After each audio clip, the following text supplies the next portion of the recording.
Welcome to Leonardo's Vineyard in the beautiful Messina, California, the place where the wine is flowing, love is in the air, and the drama is non-stop. Here, everything happens on her terms. Leonardo is not just a savvy businesswoman, she's also the caregiver of two beautiful bachelorettes, her daughter Hero and her niece Beatrice. Hero is innocent, wide-eyed, and ready for love. Beatrice just wants to live single and eventually retire to the great bachelor pad beyond the pearly gates. Leonardo's sister Ursula is also a force to be reckoned with. She's fiercely loyal to her family and she's everyone's right-hand woman. And never far from the action is the Vineyard's favorite pop star Balthazar, who's handing out headshots always ready to take the mic. Now, let's meet the men. Having recently returned from serving military terms overseas, the handsome Claudio has a heart of gold and his eyes on Hero. He asks for help from his friend, wine country royalty Don Pedro, his wingman and lady wooer. Then there's Benedick, the fast-talking forever bachelor himself who says he doesn't trust women and is all about that single life. That is, until a few of the group decide to play Cupid and hook up Benedick and Beatrice with some clever tricks. Now, meet this hot couple, Borachio and Margaret. These two are the life of the party, but when Don Pedro's sister Don John comes into town, she pays these two to trick everyone into thinking Hero had a fling with Borachio, and the fallout is epic. You won't want to miss the wedding of the century, officiated by the resident friar ordained at the 1967 Summer of Love by Our Lady of Peace and Flowers. And as always, the Vineyard is kept safe by unarmed security attendant Dogberry and his assistant safety specialist Vergis. Oh, and then there's me. I'm Conrad, friend of the family, aspiring filmmaker, and current producer on this season of Messina's #1 rated reality TV show, Much Ado About Nothing.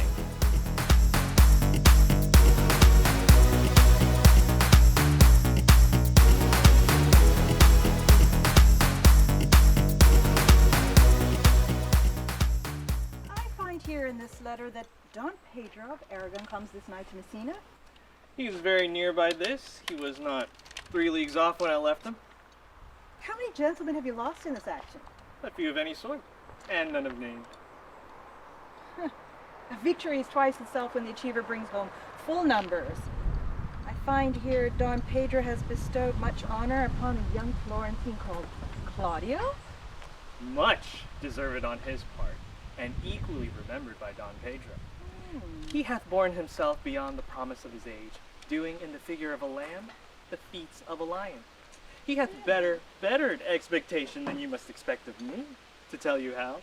I pray you, is Signor Mountanto returned from the wars or no? I know none of that name, lady. Who is it that you asked for, niece?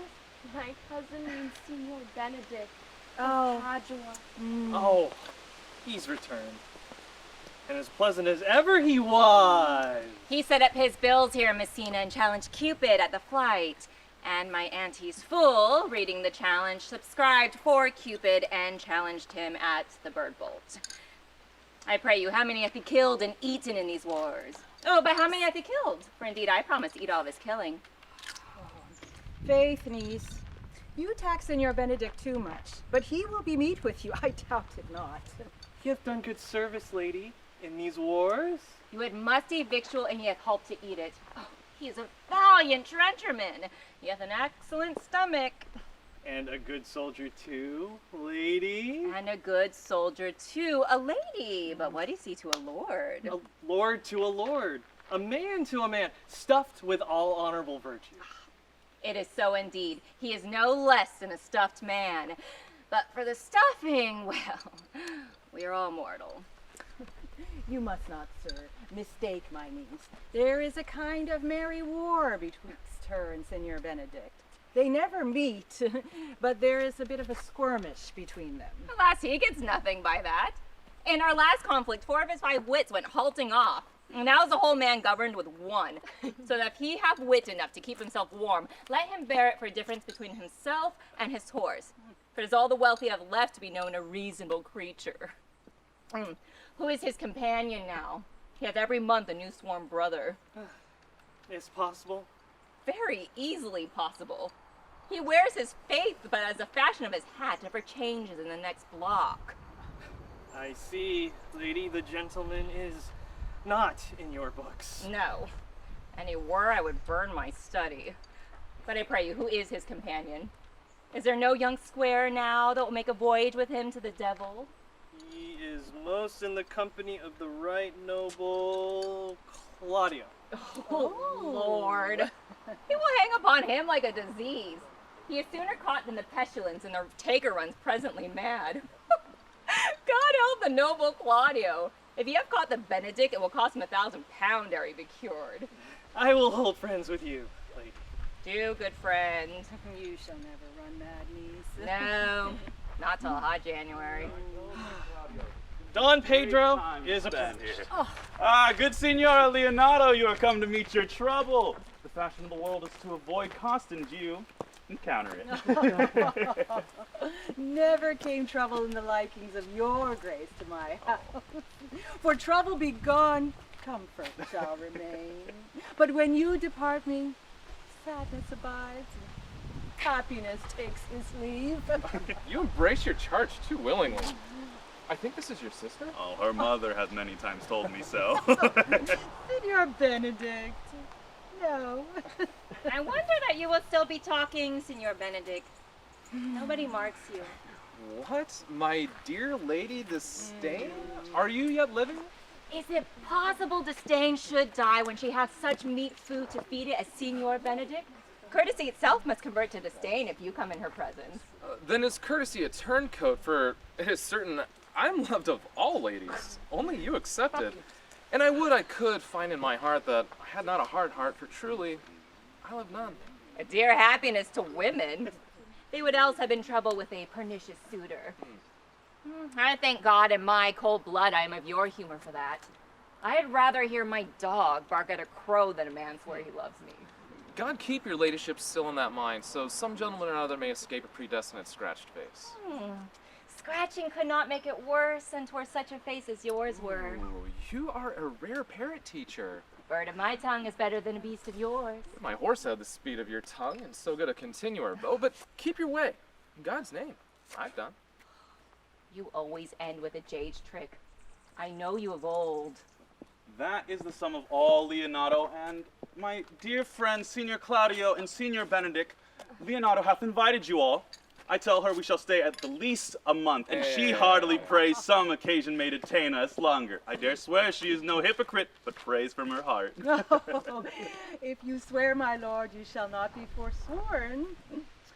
But let me bid you welcome, my lord.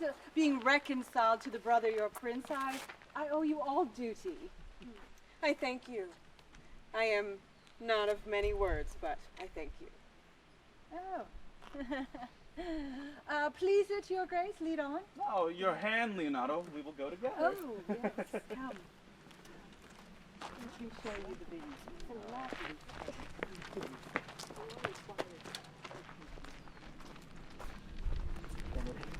Didst thou know the daughter of Signora Leonardo? I noted her not, but I looked on her. Is she not a modest young lady?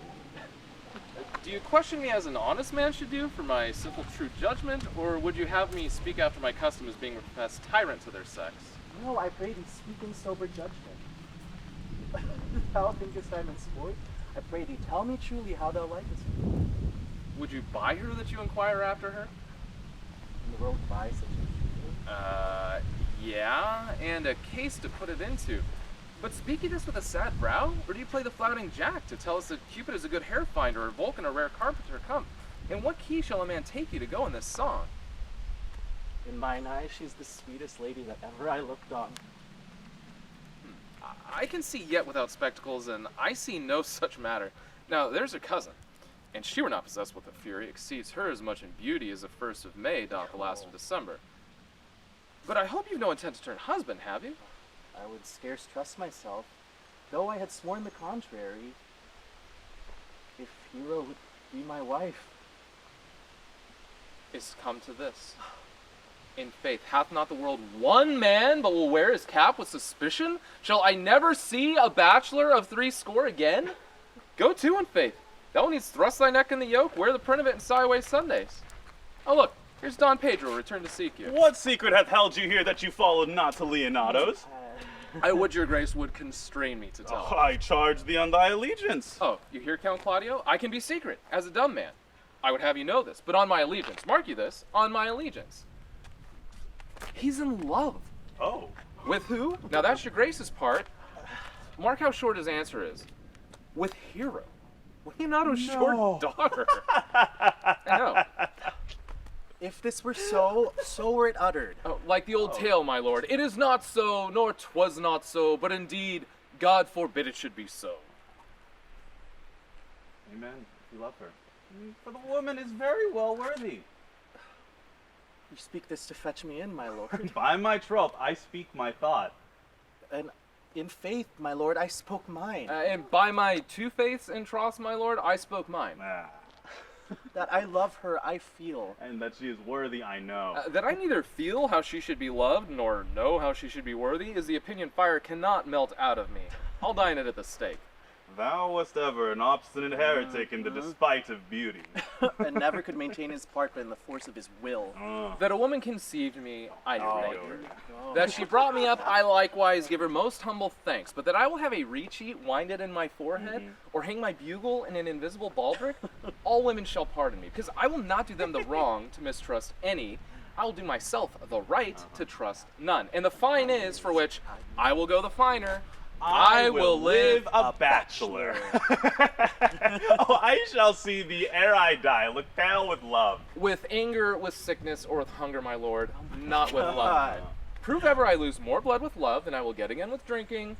Pick out my eyes with the ballad maker's pen, and hang me on the door of the brothel house with the sign of blind Cupid. Well, if thou dost ever fall from this faith, thou wilt prove a notable argument. If I do, hang me in a bottle like a cat and shoot it.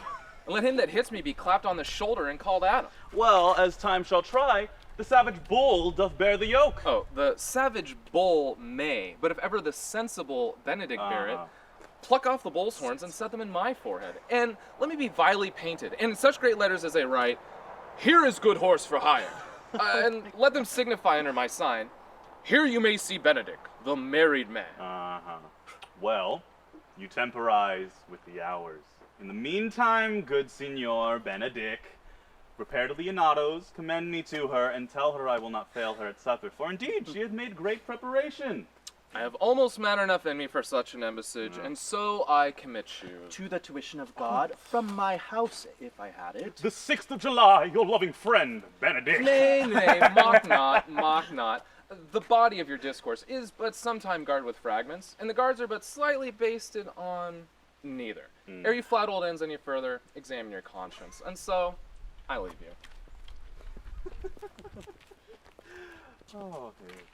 My liege, your honor may now do me good. Oh, my love is thine to teach. Teach but how, and thou shalt see how apt it is to learn any hard lesson that may do thee good.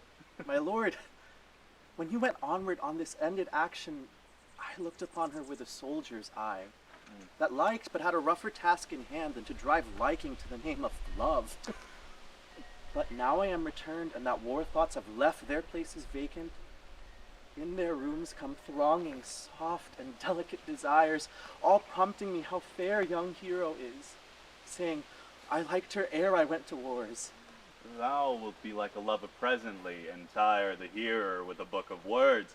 If thou dost love fair Hero, cherish it, and I will break with her and with her mother, and thou shalt have her. Was not to this end that thou beganst to twist so fine a story. Oh, how sweetly you do minister to love that no loves grief by his complexion. But lest my liking might too sudden seem, I would have salved this with a longer treatise. Oh, what need the bridge much broader than the flood? The fairest grant is the necessity. Look, what will serve is fit. 'Tis once thou lovest, and I will fit thee with the remedy. Now I know we shall have reveling tonight, and I will assume thy part in some disguise, and tell fair Hero that I am Claudio, and in her bosom I'll unclasp my heart and take her hearing prisoner with the force and strong encounter of my amorous tale. And then after to her mother will I break, and the conclusion is, she shall be thine. In practice, let us put it presently, huh?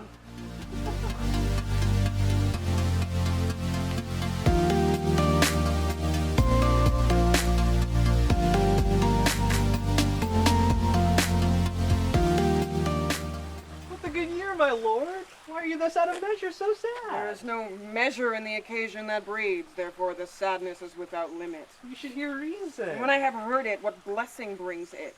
Not a present remedy, at least patient suffer. I wonder that thou, being as thou sayest thou art, born under Saturn, would goest about to apply a moral medicine to a mortifying mischief. I cannot hide what I am. I must be sad when I have cause, and laugh at no man's jests. Eat when I have stomach, and wait on no man's leisure. Sleep when I am drowsy, and tend no man in his business. Laugh when I am merry, and claw no man in his humor. Yeah, but you must not make the full show of this till you may do it without controlment. You have of late stood out against your brother, and he hath tamed you newly into his grace. Where it is impossible, you should take true root, but by the fair weather you make yourself. It is needful that you frame the season for your own heart. I had rather be a canker in a hedge than a rose in his grace. And it better fits my blood to be disdained of all than to fashion a carriage to rob love from any. In this, though it cannot be said that I am an honest, flattering woman, it cannot be denied I am a plain-dealing villain. I have been entrusted with a muzzle and enfranchised with a clog. Therefore, I have agreed not to sing in my cage. If I had my mouth, I would bite. If I had my liberty, I would do my liking. In the meantime, let me be that I am and seek not to alter me. Can you make no use of your discontent? I make all use of it, for I use it only. Who comes here? Somebody once told me the world is gonna roll me. I ain't the sharpest tool in the What shed. news, Baraccio?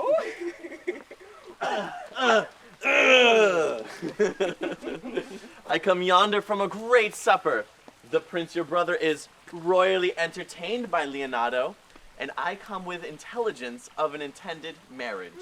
Will it serve any model to build mischief upon? What is he but a fool who betroths himself to unquietness? Mary is your brother's right hand. Who? The most exquisite Claudio?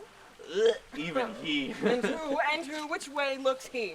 Mary, on Hero, the daughter and heir of Leonardo. A very forward March chick.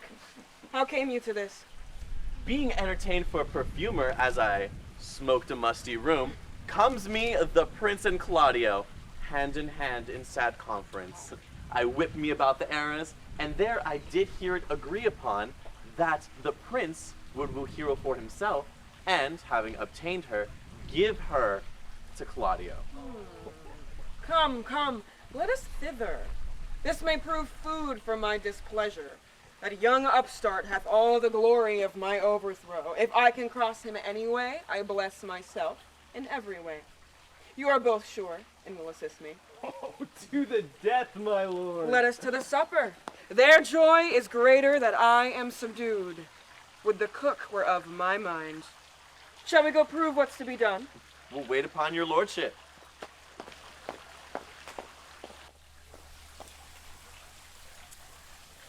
Was not Count John here at supper? I saw her not.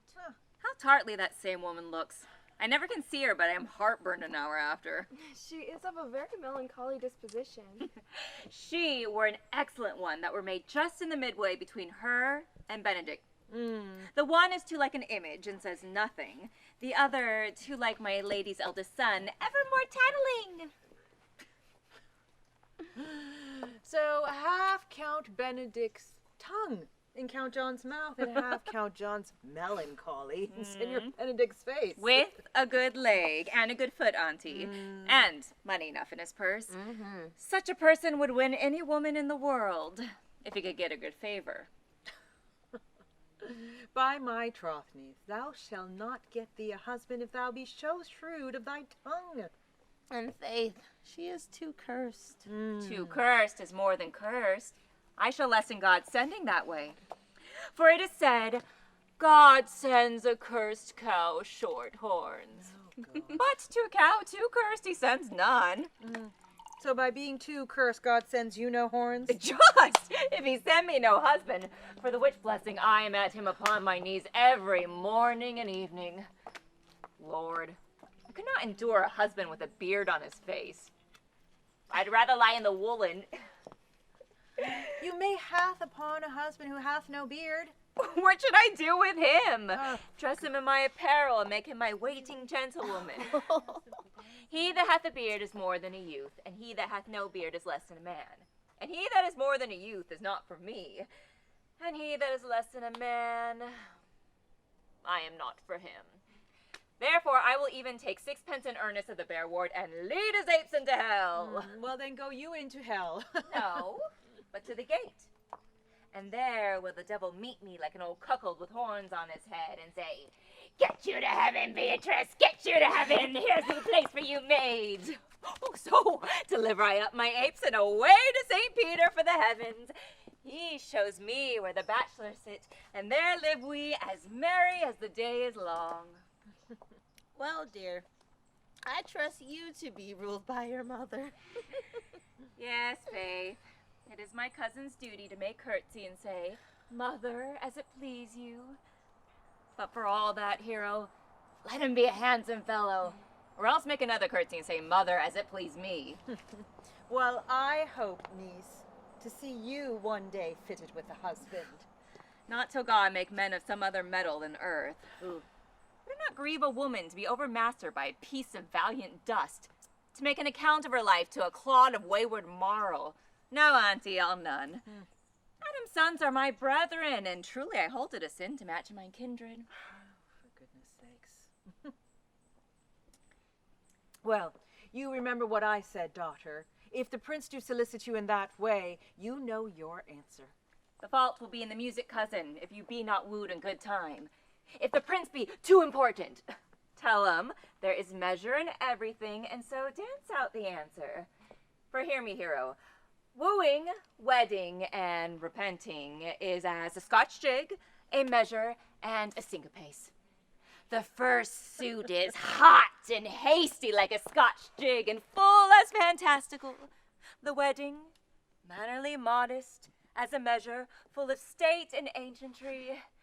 And then comes repentance, and with his bad legs sinks into a syncopace faster and faster till he sink into his grave.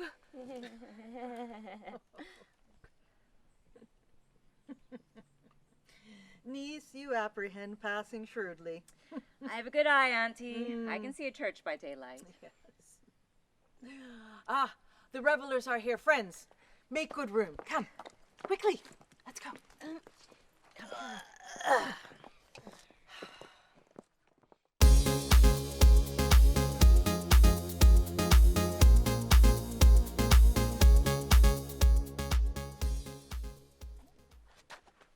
Lady, will you walk about with your friend?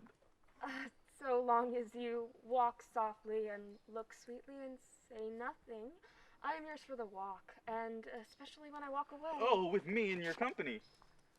I may say so, when I please. And when please you to say so? When I like your favor, for God defend the lute should be like the case. My visor is Philemon's roof. Within the house is Jove. Why, then your visor should be thatched. Oh, speak low if you speak low. Well, I would you did like me. So would not I, for your own sake, for I have many ill qualities. Which is one. I say my prayers aloud. I love you the better. The hearers may cry. Amen. God match me with a good dancer. Amen. And may God keep her out of my sight. Answer, clerk. No more words. The clerk is answered. Will you not tell me who told you so? No, you shall pardon me. Nor will you not tell me who you are? Not now. That I was disdainful, and that I had my good wit out of the 100 merry tales. Well, this was Signor Benedick that said so. Oh, what's he? I'm sure you know him well enough. Not I, believe me. Did he never make you laugh? I pray you, what is he? Why, he is the prince's jester. A very dull fool. Only his gift is in devising impossible slanders. None but libertines delight in him. Only the commendation is not in his wit, but in his villainy. For he both pleases men and angers them. And then they laugh at him and beat him. I am sure he's in the fleet. I would he had boarded me. When I know the gentleman, I'll tell him what you say. Do. He'll but break a comparison or two on me, which, peradventure, not marked or not laughed at, strikes him into melancholy. And then there's a partridge wing say, for the fool will eat no supper that night. Oh, we must follow the leaders. Every good thing. Nay, if they lead to any ill, I will leave them at the next turning. And that is Claudio. I know him by his bearing. Are you not Signor Benedick? You know me well. I am he. Signor, you are very near my brother in his love. He is amorous on Hero. I pray you dissuade him from her. She is no equal for his birth, and you may do the part of an honest man in it. How know you he loves her? Oh, I heard him swear his affection. Yay, I heard him too. He said he would, marry her tonight. Come, let us to the banquet.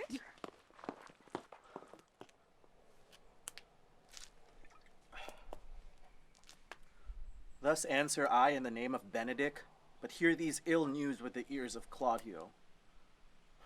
'Tis certain so. The prince woos for himself. Friendship is constant in all other things, save in the office and affairs of love. Therefore, all hearts in love use their own tongues. Let every eye negotiate for itself and trust no agent. For beauty is a witch against whose charms faith melteth into blood. This is an accident of hourly proof, which I mistrusted not. Farewell, therefore, hero. Count Claudio? Yea, the same. Come, will you go with me? Whither? Even to the next willow. About your own business, County. What fashion will you wear the garland of? Around your neck like a usurer's chain, or under your arm like a lieutenant's scarf? You must wear it one way, for the prince hath got your hero. I wish him joy of her. Oh, spoken like an honest drovier, so they sell bullocks. But did you think the prince would have served you thus? I pray you leave me. Well, you strike like the blind man. It was the boy that stole your meat, and you'll beat the post. If it will not be, I'll leave you. Alas, poor hurt fowl, now will he creep in the sedges. Then my Lady Beatrice should know me and not know me. The prince is fool. Maybe I go about that title because I am married. Yea, but so I am apt to do myself wrong. I am not so reputed. It is the base, though bitter disposition of Beatrice that puts the world into her person, and so will have me out. Well, I'll be revenged as I may. How now, senor? Did you see the count? Troth, my lord, and I played the part of Lady Fame. I found him here as melancholy as a lodge in a warren, and I told him, I think I told him truly, that your grace had got the good favor of this young lady. I offered him my company to the nearest willow to make him a garland as being forsaken, or bind him a rod as being worthy to be whipped. To be whipped? What's his fault? Flat transgression of a schoolboy who, being overjoyed with finding a bird's nest, shows it to his companion, and he steals it. Wilt thou make a trust to transgression? The transgression is in the stealer. Yet it had not been amiss that the rod had been made, or the garland either. For the garland he may have worn himself, and the rod may be bestowed upon you, who, as I take it, have stolen his bird's nest. I will but teach them to sing and restore them to the owner. If their singing match your saying, by faith you speak honestly. The Lady Beatrice hath a quarrel to you. The man she danced with said she was much wronged by you. Oh, she misused me past the endurance of oak walk. An oak, but with one green leaf would have answered her. My very visor began to assume life and scold with her. She told me, not knowing I'd been myself, that I was the prince's fool, that I was duller than a great thaw, huddling jest upon jest with such impossible conveyance. I stood like a man at the mark, with a whole army shooting at me. She speaks poniards, and every word stabs. If her breath were as terrible as her terminations, there'd be no living near her. She'd infect to the North Star. Well, now that I would not marry her, though she were endowed with all Adam had left him before he transgressed. She would have made Hercules turn spit, yea, and cleft the club to make the fire, too. Come, talk not of her. Good, because you have this whole thing You will wrong. find her the infernal eight in good apparel. But to God, some scholar would conjure her. For truly, while she is here, a man may live more in quiet in hell than in a sanctuary. It's certain, all disquiet, horror, and perturbation follow her. Oh, look, here she comes. Would your grace command me any service to the world's end? I will go on the slightest errand now to the antipodes that you can devise to send me on. I will fetch you a toothpicker from the furthest inch of eight. I'll bring you the length of Prester John's foot. I'll pluck you hair from the great Cham's beard. Have you any embassage to the pygmies, rather than spend 3 words conference with this harpy? Oh, hey. You've no employment for me? None but to desire your good company. Oh God, sir. Here's a dish I love not. I cannot endure my lady tongue. Oh. Come, lady, come. You've lost the heart of Signor Benedick. Indeed, my lord. He lent it me a while, and I gave him good use for it. A double heart for his single one. Marry, once he won it of me with false dice, so your grace may well say I have lost it. Oh, you have put him down, lady, you have put him down. So I would not he should do me, lest I should prove the mother of fools. I have brought Count Claudio, whom you sent me to seek. How now, Count? Wherefore are you sad? Not sad, my lord. Oh, how then, sick? Neither, my lord. The Count is neither sad nor sick, nor merry nor well, but civil, Count. Seville as an orange and something as that jealous complexion. In faith, lady, I think you're blazing to be true. Though I'll be sworn, if he be sad, his conceit is false. Now, here, Claudio, I have wooed in thy name, and fair hero is won. I have broke with her mother, and her good will obtained. Name the day of marriage, and God give thee joy.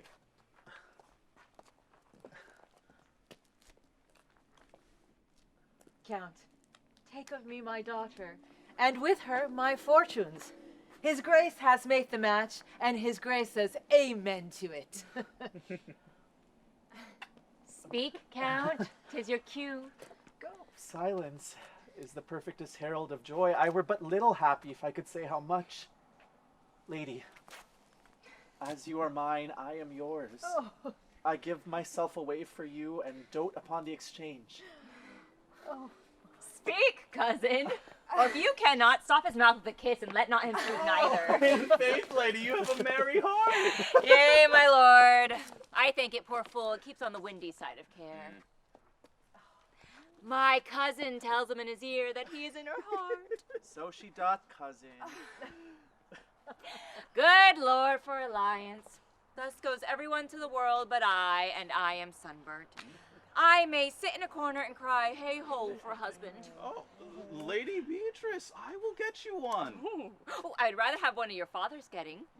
Hath your grace ne'er a brother like you? Your father got excellent husbands if a maid could come by them. Will you have me, lady?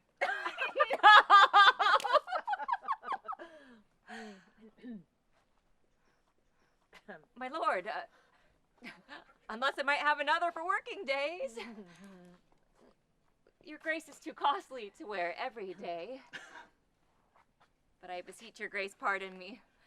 I was born to speak all mirth and no matter. Your silence most offends me. And to be merry best becomes you, for out of all question you were born in a merry hour. No, sure, my lord, my mother cried. But then there was a star dance, and under that was I born. Cousins, God give you joy. Niece, will you look to those things I told you of? I cry you mercy, auntie. By your grace's pardon? By my troth, a pleasant-spirited lady. Oh, there is little of the melancholy element in her, my lord. She is never sad but when she sleeps, and never ever then. For I have heard my daughter say she has often dreamt of unhappiness and wakes herself laughing. Oh, she cannot endure to hear tell of a husband. Oh, no, by no means. She mocks all her wooers out of suit. County Claudio, when mean you to go to church? Oh, tomorrow, my lord. Time goes on crutches till love have all is right. No, not till Monday, my son, which is hence just to seventh night, and much too brief to have all things in my mind answered. Oh, gosh. Oh, come, Claudio, you shake your head at so long a breathing, but I warrant thee, the time shall not go dully by us. I will, in the interim, undertake one of Hercules' labors, which is to bring Signor Benedick and the Lady Beatrice into a mountain of affection, the one with the other. I would fain have it a match, and I doubt not but to fashion it, if you three will but minister such assistance as I shall give you direction. Well, my lord, I am with you, though it cost me a 10th night watching. Okay, yeah. And I, my lord. All right, and you too, gentle hero? I will do any modest office, my lord, to help my cousin to a good husband. Oh, and Benedict is not the unhopefullest husband that I know. Thus far, can I praise him? He is of a noble strain, and approved valor, and confirmed honesty.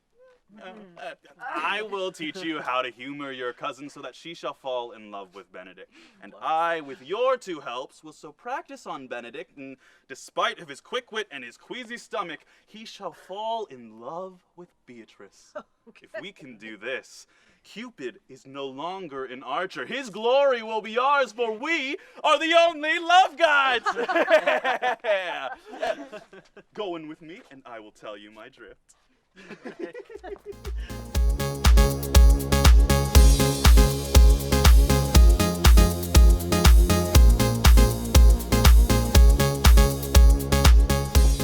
It is so. The Count Claudio shall marry the daughter of Leonardo.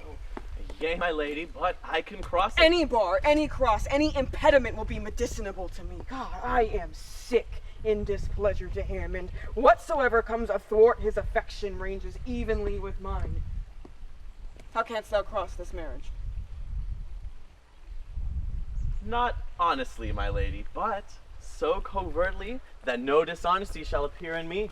Show me briefly how.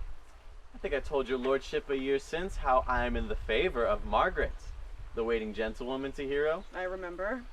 I can, at any unseasonable instance of the night, appoint her to look out at her lady's chamber window.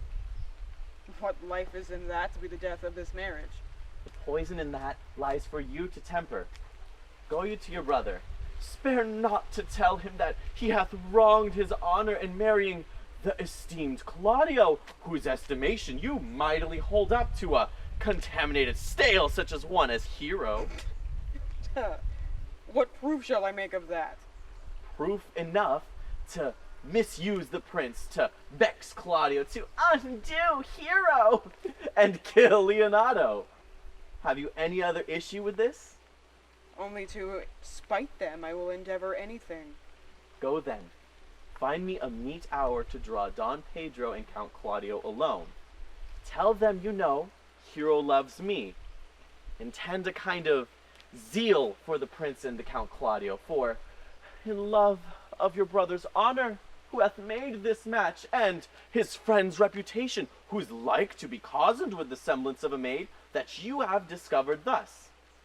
They will scarcely believe this without trial. Offer them instances, which shall bear no less likelihood than to see me at her chamber window. Hear me call Margaret, Hero, and bring them to see this the very night before the intended wedding.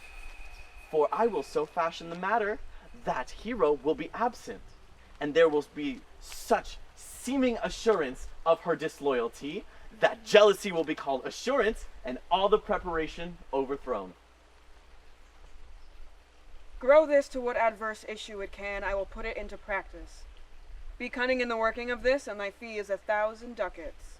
Be you constant in your accusation, and my cunning will not shame me. I will presently go learn their day of marriage.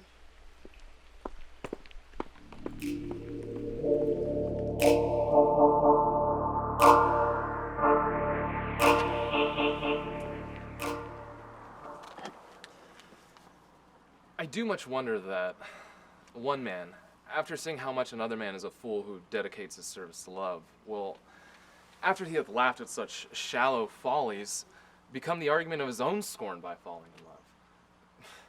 Such a man as Claudio. I have known when there was no music about him but the drum and the fife, and now he'd rather hear the tabor and the pipe. I've known when he would have walked 10 miles afoot to see a good armor, and now he lies 10 nights awake, carving the fashion of a new doublet. He was wont to speak plain and to the purpose, like an honest man and a soldier, and now he's turned to orthography. His words are a very fantastical banquet, just so many strange dishes. May I be so converted and see with these eyes? I cannot tell. I think not. I will not be sworn on it, but love may transform me to an oyster. But I will take my oath on it. Until he has made an oyster of me, he shall never make me into such a fool. One woman is fair, yet I am well. Another wise, yet I am well. Another virtuous, yet I am well. But till all graces be in one woman shall not be in my grace.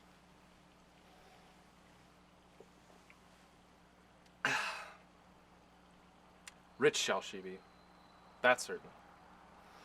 Wise, or I'll none. Virtuous, or I'll never cheapen her. Fair, or I'll never look on her. Mild, or come not near me. Noble, or not I for an angel. Of good discourse, an excellent musician, and her hair shall be whatever color please God. Huh.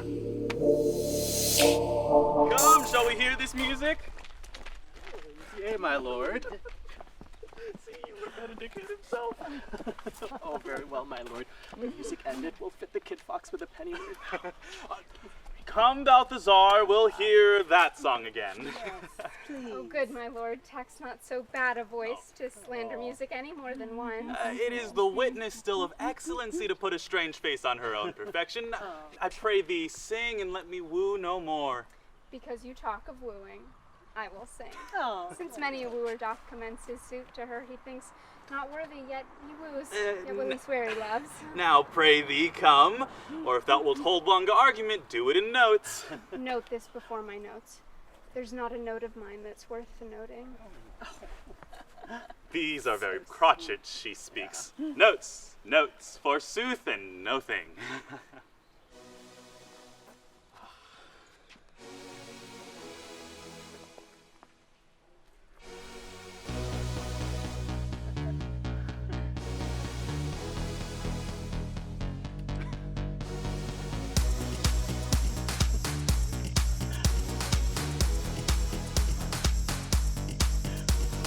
Sigh no more, ladies, sigh no more. Men were deceivers, ever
just lovely. An ill singer, my lord. Aw, no, Faith, thou singest well enough for a shift. Yea, Mary, dost thou hear, Balthazar? Find us some excellent music, for tomorrow night we would have it at the Lady Hero's chamber window. The best I can, my lord. Do so. Farewell. Sweet girl. Come hither, Leonardo. What was it you told me of today, that your niece Beatrice was in love with Signor Benedick? Oh, stuck on, foul sits. I did never think that lady would have loved any man. Nor I neither, but most wonderful that she should so dote on Senor Benedict, when her appearance says that she most likely abhors him. Is it possible? Sits the wind in that corner? By my troth, Lord, I do not know what to make of it, but that she loves him with an enraged affection. It is past the infinite of thought. Maybe she doth, but counterfeit. Faith, like enough. Oh God, counterfeit. There was never counterfeit a passion that came so near the life of passion as she discovers it. Oh, why? What effects of passion shows she? Bait the hook while this fish will bite. What effects, my lord? She will sit with you. You heard my daughter tell you how. She did indeed. How? How, pray you? You amaze me. I would have thought her spirit had been invincible against all assaults of affection. I would have sworn it had, especially against Benedict. Yeah. He attained infection. Hold it up. Hath she made her affection known to Benedict? No, and swears she never will. That is her torment. Oh, 'tis true indeed. Shall I, says she, that have so often countered him with scorn, write to him that I love him? This she says when she's beginning to write to him, for she'll be up 20 times a night, and there she'll sit in her smock until she's writ a sheet of paper. My daughter tells us all. Now you talk of a sheet of paper, I remember a pretty jest your daughter once told us of. Oh, when she had writ it and was reading it over, and she found Benedict and Beatrice between the sheets. Oh, she tore that letter into 1,000,000 halfpence. Railed at herself for being so immodest to write to one she knew would flout her. I measure him, she says, by my own spirit, for I should flout him if he writ me. Yea, though I love him, I should. And then down on her knees she falls, weeps, prays, sobs, beats her heart, tears her hair, curses. Oh, sweet Benedict, God give me patience. She doth indeed. My daughter says so. And the ecstasy has so much overborne her that my daughter is afeard she will do a desperate outrage to herself. It is very true. It were good that Benedict knew of it by some other, if she will not discover it. To what end? He will make but a sport of it and torment the poor lady worse. Oh, and he should. It were an alms to hang him. For she is an excellent, sweet lady, and out of all suspicion, she is virtuous. And she's exceeding wise. In everything but in loving Benedict. Oh, my lord, wisdom and blood combating in so tender a body. We have 10 proof to 1 that blood hath the victory. I am sad for her, as I have just cause, being both her aunt and her guardian. I would she had bestowed this dotage on me. I would have daft all over the respects and made her half myself. I pray thee, tell Benedict of it and hear what he'll say. Were it good, think you? Hero says surely she will die. For she says she will die if he love her not, and she will die ere she make her love known, and she will die if he woo her, rather than she will bate another breath of her accustomed crossness. Oh, my goodness. She doth well. If she should make tender of her love, 'tis very possible he'll scorn it, for the man, as you know all, hath a contemptible spirit. He is a very proper man. He hath indeed a good outward happiness. Before God, and in my mind, very wise. He doth indeed show some sparks that are like wit. And I take him to be valiant. As Hector, I assure you. And in the managing of quarrels, you may say he is wise, for he either avoids them with great discretion, or he undertakes them with the most Christian-like fear. If he do fear God, and must necessarily keep the peace. If he break the peace, he ought to enter into a quarrel with great fear and trembling. And so will he do, for the man doth fear God, howsoever it seems not in him by some large jests he will make. Well, I am sorry for your niece. Should we go seek Benedick and tell him of her love? Never tell him, my lord. Let her wear it out with good counsel. oh nay, that would be impossible. She may well wear her heart out first. Well, we will hear further of it by your daughter. Let it cool the while. I love Benedick well, and I could wish he would modestly examine himself to see how much he is unworthy so good a lady. Oh, so true.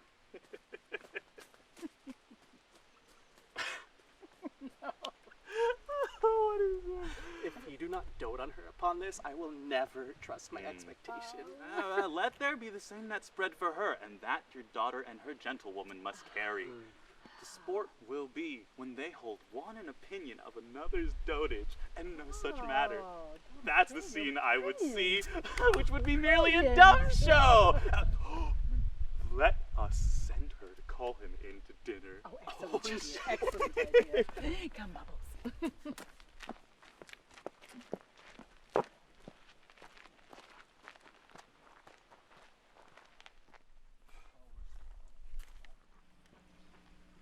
This can be no trick. The conference was sadly born. They have the truth of this from Hero. It seems they pity the lady. It seems her affections have their full bent. Love me?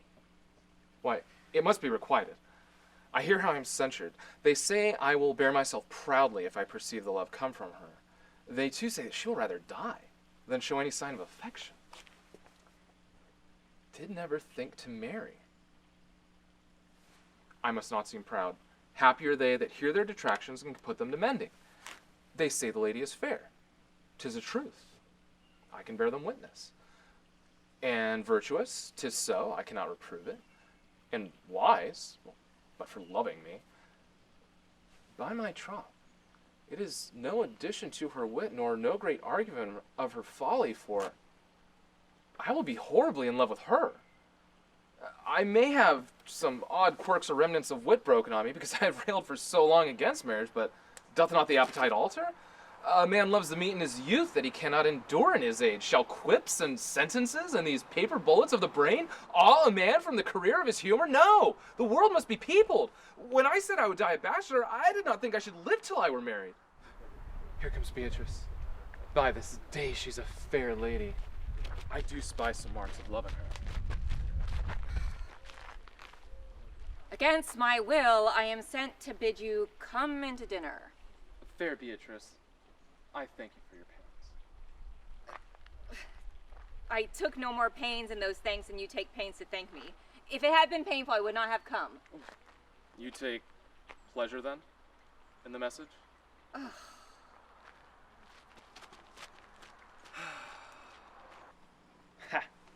Against my will, I am bid sent you come into dinner. There's a double meaning in that. I took no more pains for those thanks than you took pains to thank me? Why, that's as much to say, any pains I take for you are as easy as thanks. If I do not pity her, I am a villain. If I do not love her, I'm a fool. I will go get her picture.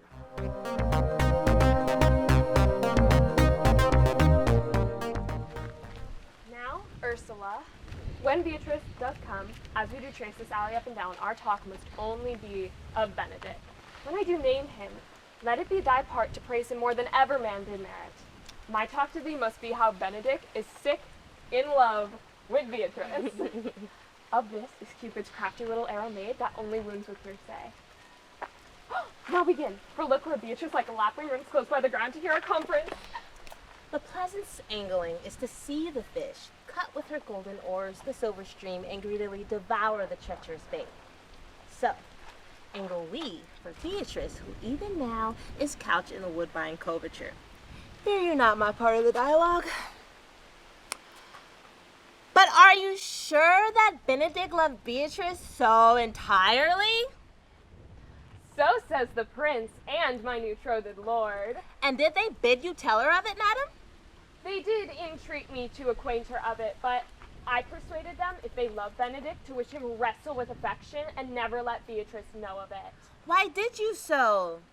Doth not the gentleman deserve as full as fortunate a bed as Beatrice shall ever couch upon? Oh, God of love, I know he doth deserve as much as may be yielded to a man, but nature never framed a woman's heart of prouder stuff than that of Beatrice. Disdain and scorn ride sparkling in her eyes, misprizing what they look on, and her wit values itself so highly that to her all matter else seems weak. She cannot love, nor take no shape, nor a project of affection. She is so self-endeared.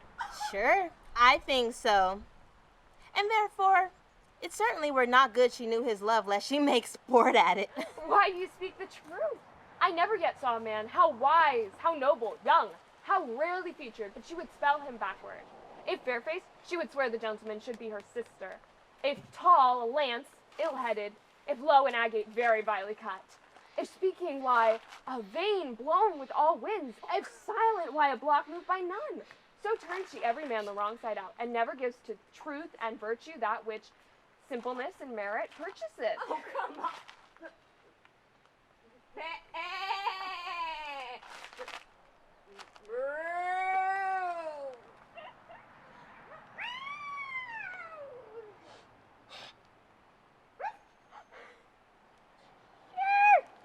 Sure.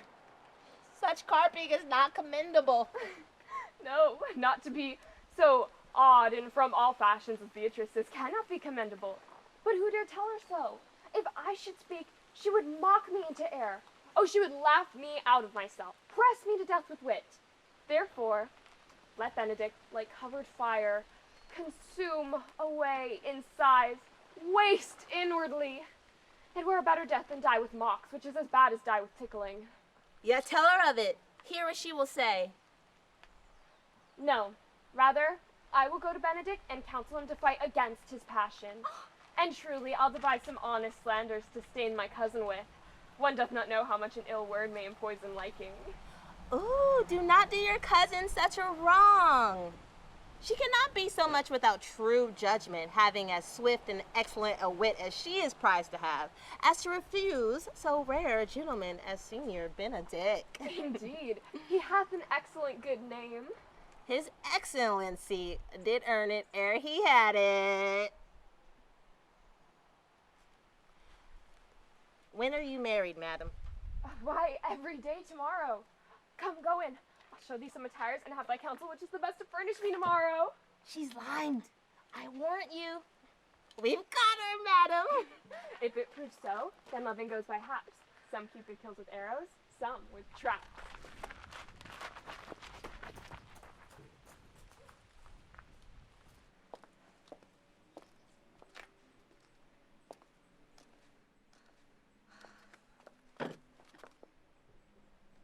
What fire is in mine ears? Can this be true? Stand I condemned for pride and scorn so much? Contempt, farewell, and maid and pride, adieu. No glory lives behind the back of such. And Benedick? Live on. I will requite thee, taming my wild heart to thy loving hand. If thou dost love, my kindness shall incite thee to bind our love up in a holy band. For others say thou dost deserve, and I do believe it better than reportingly.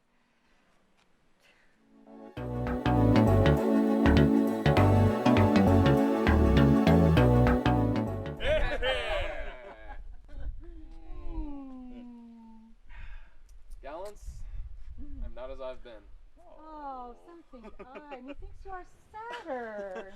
I hope he be in love. No, hang him, truant. There's no true drop of blood in him to be truly touched with love. If he be sad, he wants money. Oh, I have the toothache. Oh, draw it. Hang it. Yet say I, he's in love. Oh, there is no appearance of fancy in him. Unless it be a fancy he hath to strange disguises, as to be a Dutchman today and a Frenchman tomorrow, or, in the shape of two countries as once, as a German from the waist downward, all slops, or a Spaniard from the hip upwards, no doublet. Unless he have a fancy to this foolery, as it appears he hath, he is no fool for a fancy, as you would have it appear he is. If he be not in love with some woman, there is no believing old signs. Brushes his hat a mornings. What should that bode? Hey, he rubs himself with a civet. Can you smell him out by that? That's as much as to say, the sweet youth's in love. Oh, the greatest note of it is he's melancholy. And when was he wont to wash his face? Oh, yea, or to paint himself, for the which I hear what they say of him. Nay, but his jesting, which is now crept into a lute string and now governed by stops. Indeed, that tells a heavy tale for him. Conclude, he is in love. Nay, but I know who loves him. That would I know too, I warrant one that knows him not. Yes, and all his ill conditions, and in despite of all, dies for him. Oh, she should be buried with her face upwards. Yet this is no charm for the toothache. Okay. Good Signora, walk aside with me. I've studied 8 or 9 words to speak to you that these hobby horses must not be.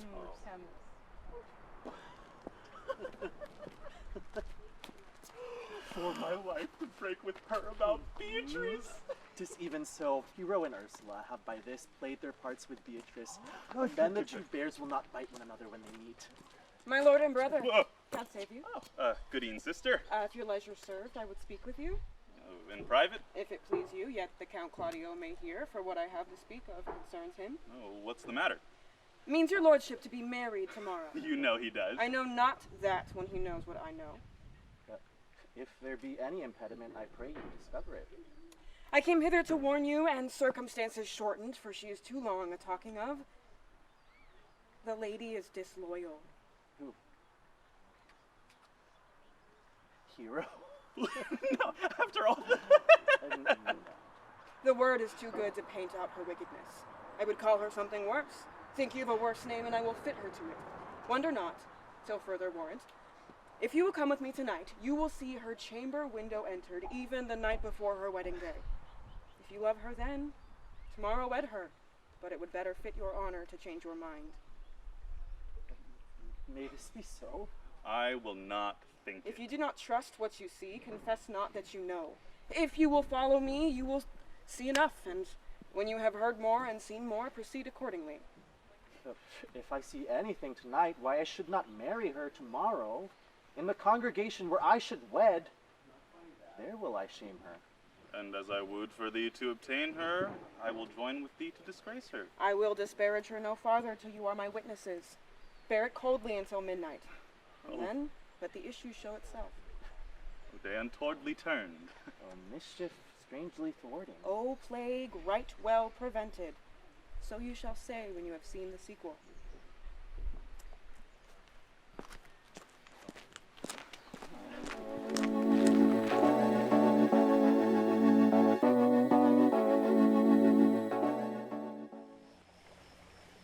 Are you good men and true? Yea, or else were pity that they should suffer salvation, body and soul. Ha, nay, that were a punishment too good for them, if they have any allegiance in them, being chosen for the princes. Watch! You are thought to be the most fit and senseless man for constable of the watch. Therefore, bear you the lantern. This is your charge. You shall comprehend all vagrom men, and you are to bid any man stand in the prince's name. How if we will not stand? Why, then, let them be, and take no note of them, and presently call the rest of the watch together, and thank God you are rid of a knave. If he will not stand when he is bidden, he is none of the prince's subjects. True, and they are to meddle with none but the prince's subjects. You are also to make no noise in the streets, for a watch to babble and talk is most tolerable, and not to be endured. We will rather sleep than talk. Oh, we know it belongs to a watch. Why, you speak like an ancient and most wise watchman, for I cannot see how sleeping should offend. Although, have a care that your bills be not stolen. Well, you are to call at all the alehouses and bid those that are drunk, get them to bed. How if they will not? Why, then let them be till they are sober. And if they make you not, why, the better answer is to say they are not the men you took them for, Well, sir. Ah, if you meet a thief in the night, you may suspect him, by virtue of your office, to be no true man. And for such men, why, the less that you meddle and make with them, the more is for your honesty. If we know him to be a thief, are we not to lay hands on him? Truly, by virtue of your office, you may. But I think that they that touch pitch will be defiled. And the more peaceable way for you, if you do take a thief, is to let him show himself what he is and steal out of your company. You have been always called a merciful man, partner. Truly, I would not hang a dog by my own will, much more a man who hath any honesty in him. If you hear a babe cry in the night, you call the nurse, too bitter to steal it. How if the nurse be asleep and will not hear us? Why, then depart in peace, and let the child wake her with crying. For, the ewe that will not hear the lamb when it bays, will not hear the calf when it bleats. Very true. This is the end of your charge. You, constable, are to present the prince's own person. If you meet the prince in the night, you may stay him. Hey, Fire Lady. That I think I cannot. For 5 shillings to anyone on it. Any man who knows the statutes, he may stay him. Marry not without the prince be willing, for the watch ought not to offend, and 'tis an offense to stay a man against his will. Fire Lady, that I think it be so. Well, honest neighbors, good night. And there be any matter of chance,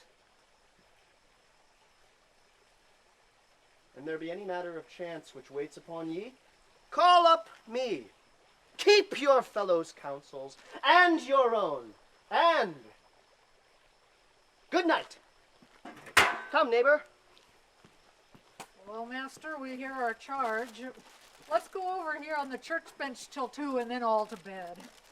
One more thing, honest neighbors, I pray you watch about Signor Leonato's door, for the wedding being there tomorrow, there is a great coil in the air tonight. Adieu. Be vigilant, I beseech you.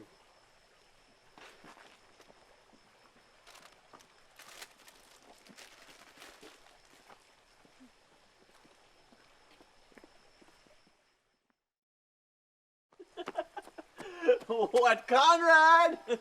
Peace, stir not. Conrad, I say! Here, man. I am at thy elbow. Mass, my elbow itched. I thought a scab would follow. I will owe thee an answer for that. And now, forward with thy tale. Some treason, master, yet stand close. Mary, know that I have earned of Don John 1,000 ducats. Oh, is it possible that any villainy should be so dear? Mary, you should ask if any villainy should be so rich, for when rich villains have need of poor ones can ask what they will. I wonder at it. That shows thou art unconfirmed. Thou knows that the fashion of a doublet, or a hat, or a cloak means nothing to a man. Yes, it is apparel. I mean the fashion. Yes, the fashion is the fashion. Thou should rather say the fool's the fool. But dost thou not see what a deformed thief this fashion is? I know that deformed. He has been a vile thief this 7 year. He goes up and down like a gentleman. I remember his name. Didst thou not hear somebody? No, 'twas the vein on the house. Seest thou not what a deformed thief this fashion is? How a giddily it turns about all the hot bloods between 14 and 5 and 30, sometimes fashioning themselves as the pharaoh soldiers in the Riki painting, sometimes as God bells priests in the church window, and sometimes as the shaven Hercule in the smirched, worm-eaten tapestry, where his codpiece is as massy as his club. All this I see, and I see that the fashion has worn out more apparel than the man. But art not thou thyself giddy with the fashion too, that thou hast shifted from thy tale into telling me of the fashion? Not so, but know that this night I have wooed Margaret under the name Hero. She leans out at her mistress's chamber window, bids me 1,000 times good night. I tell this tale vilely. I should first tell thee about how the prince and Claudio, planted off in the orchard by my master Don John, did see this amiable encounter. Thought they Margaret was Hero? 2 of them did, the prince and Claudio. Yeah. But the devil my master knew she was Margaret, and partially by her oaths, which first possessed them, partially by the dark night, which did deceive them, but chiefly by my villainy, which did confirm any slander that Don John had made. Away went Claudio enraged, swore he would meet her as he was appointed the next day at the temple, and there, before the whole congregation, shame her and send her home again without a husband. I charge you in the prince's name, stand. Come up the right, Master Constable. We have here recovered the most dangerous piece of lechery that ever was known in the Commonwealth. And one deformed is one of them. I know him, he wears a lock. Masters, master. You'll be made bring deformed forth, I warrant you. Masters. Never speak. We charge you, let us obey you to go with us.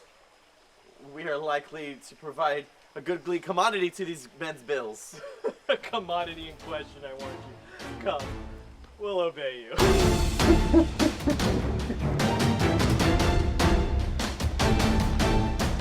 Next time on Much Ado About Nothing. Don't miss the wedding we've all been waiting for as Hero marries Claudia. But will what he just saw threaten the entire nuptials?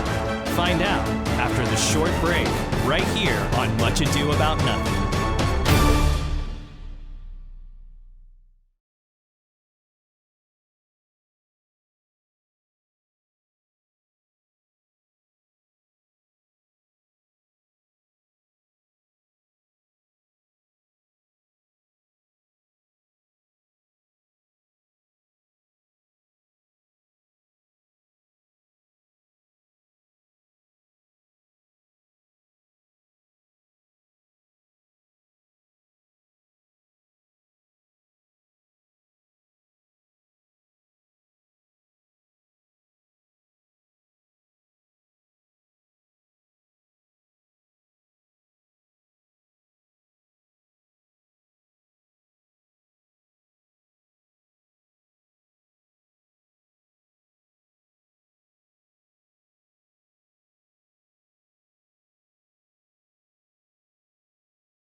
Last time on Much Ado About Nothing, Don Pedro had the bright idea to hook up Beatrice and Benedick by convincing both that the other was totally in love with them. Meanwhile, his sister Don John paid Borachio to sleep with Margaret last night to trick Claudio and Don Pedro into thinking Hero was being unfaithful the night before her wedding.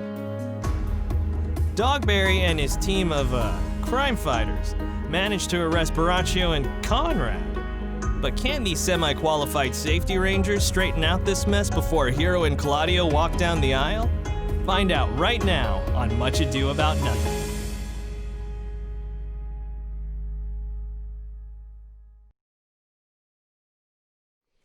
Troth, I think your other bravado were better.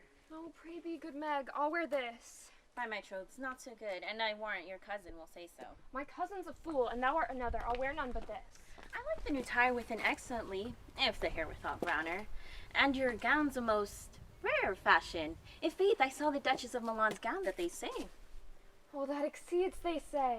By my troths, but a nightgown in respect of yours, with cloth o' gold, and cuts, and lace with silver, set with pearls, down sleeves, side sleeves, with a bluish tinsel. But for a fine, quaint, graceful, and excellent fashion, yours is worth 10 on it. God give me joy to wear it. My heart is exceedingly heavy.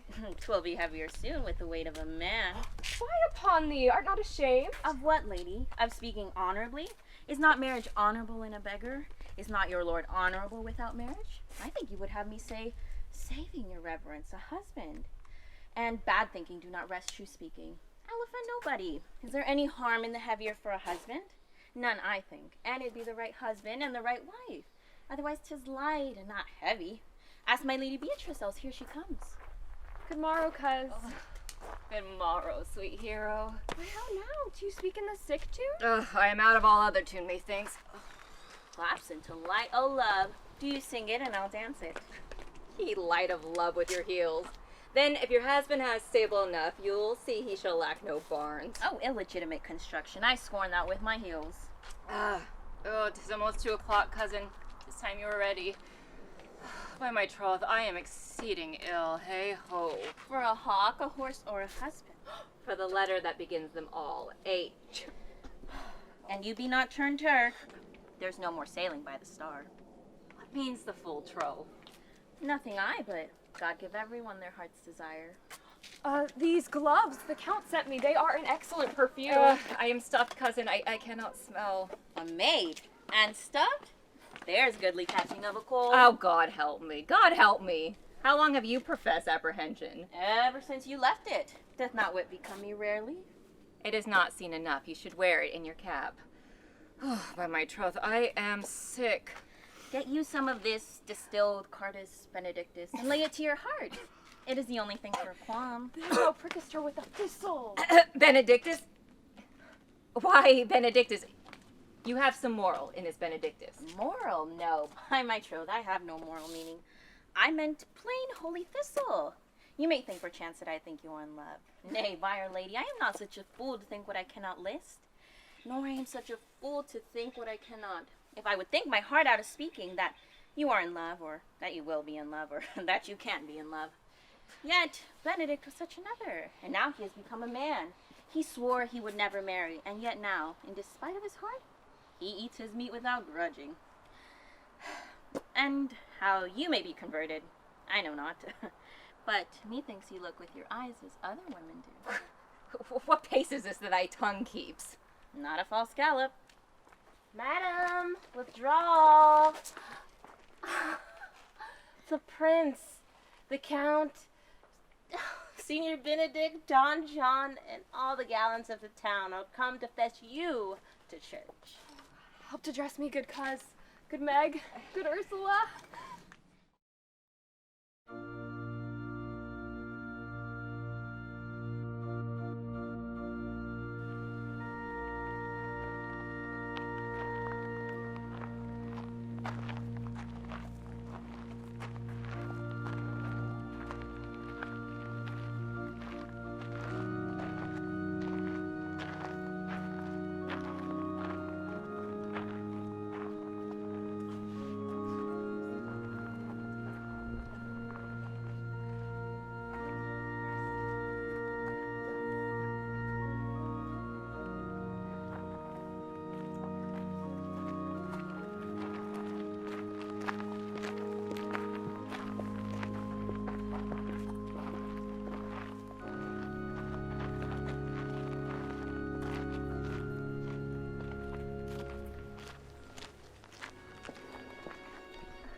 dearly beloved, as we gather today. Come, friar, be brief.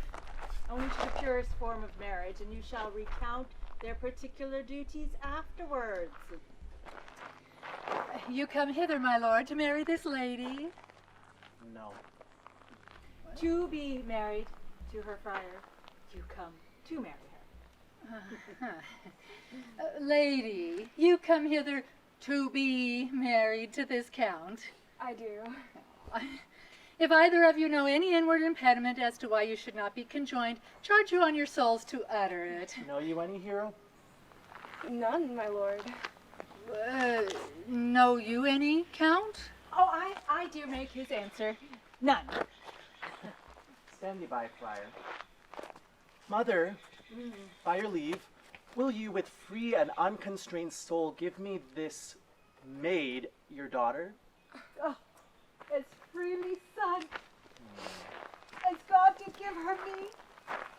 And what have I to give you back whose worth may counterpoise this rich and precious gift? Nothing, unless you render her again. Ah, sweet prince, you learn me noble thankfulness. There, Leonardo, take her back again. Excuse me? Give not this rotten orange Oh, to your friend. She's but the sign and semblance of her honor. Oh, behold how like a maid she blushes here. Oh, what cunning sin! What authority and show of proof can cunning sin cover itself withal? Comes not this blood as modest evidence to witness simple virtue? Would you not swear, all you that look at her, that she were a maid by these exterior shows, but she is none? She knows the heat of a luxurious bed. No. Her blush is guiltiness, not modesty. Oh, what do you mean, my lord? Not to be married, not to knit my soul to an approved wanton. Wanton? Dear my lord, if you by your own proof have vanquished the resistance of her youth and made defeat of her virginity, I know what you would say. You will say she did embrace me as a husband and so extenuate the forehand sin. No, Leonardo! I never tempted her with word too large, but as a brother to his sister showed bashful sincerity and comely love. And seemed I ever otherwise to Out you? on thee, seeming! Oh my God! I will write against it. You seem to me as Dian in her orb, as chaste as is the bud ere it be blown. But you are more intemperate than Venus, or those pampered animals that rage in savage sensuality. Is my lord well that you don't speak so wide? Sweet prince, why not speak you? Oh. What should I speak? I stand dishonored that I've gone about to link my dear friend to a common stale. Hey! Are these thoughts but spoken, or do I but dream? Yes, they are spoken, and these things are true. This looks not like a nuptial. True. Oh God. Leonardo, stand I here? Oh, is this the prince? Is this the prince's sister? Is this face, heroes? Are our eyes our own? All this is so, but what of this, my lord? Let me move but one question to your daughter, and by that motherly and kindly power you have in her, bid her answer truly. I charge thee do so as thou art my child. Oh God, defend me. How do I be set? What kind of catechizing call you this? To make you answer truly to your name. Is it not hero? Who can blot that name with any just reproach? Marry, that can hero. Hero itself can blot out hero's virtue. What man was he talked with you yesternight out at your window betwixt 12 and 1? Hero, no! Now, if you are a maid, answer to this. I talked with no man at that hour, my lord. Last night. Why, then you are no maiden. Leonardo, I'm sorry you must hear, but upon my honor, myself, my sister, and this grieved count did see her, hear her at that hour last night, talked with the ruffian, who hath indeed, most like a liberal villain, confessed the vile encounters they have held 1,000 times in secret. They are not to be spoken, not to be named. There is not chastity enough in language without offense to utter them. Thus, pretty lady, I am sorry for thy much misgovernment. Hero, all security. Oh, hero. What a hero hast thou been. If half thy outward graces have been placed about thy thoughts and counsels of thy heart. But Fare thee well, most foul, most fair. Farewell, thou pure impiety and impious purity. For thee I'll lock up all the gates of love, and on my eyelids shall conjecture hang to turn all beauty into thoughts of harm. Never shall it more be gracious. Has no man's dagger hero point for me. What? Oh, cousin, we're forsaking you down! Let us go. Oh, you conniving little liar. Get the two of you, I swear.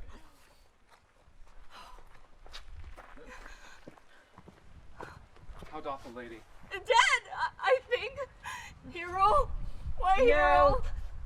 Take not away thy heavy hand. Death is the fairest cover for her shames could be wished for. How now, cousin Hero? Oh, have comfort, lady. Ah, dost thou look up? Yea, wherefore should she not? Wherefore? Leonato. Why does not every earthly thing cry shame upon her? Could she here deny the story that is printed in her blood? Do not live, hero. Do not look up. Leonato! Oh. Thought I that thou would not quickly die. Oh, come on. Thought I thy strengths were stronger than thy shames. Myself would unwearward of reproach strike at thy life. Grieved I had but one child for frugal nature's frame. Right here. Why had I one? Why ever was thou lovely in mine eyes? Stop it! Stop! What's wrong with you? Why had I not, with charitable hands, took up some beggar's issue at my gate? Huh? Who smirched thus with infamy? I might have said no. This is not mine. This shame derives itself from unknown loins. But mine, and mine that I love, and mine that I praised, and mine that I was proud on. Mine so much so that myself was to myself not mine. Valuing her. Why?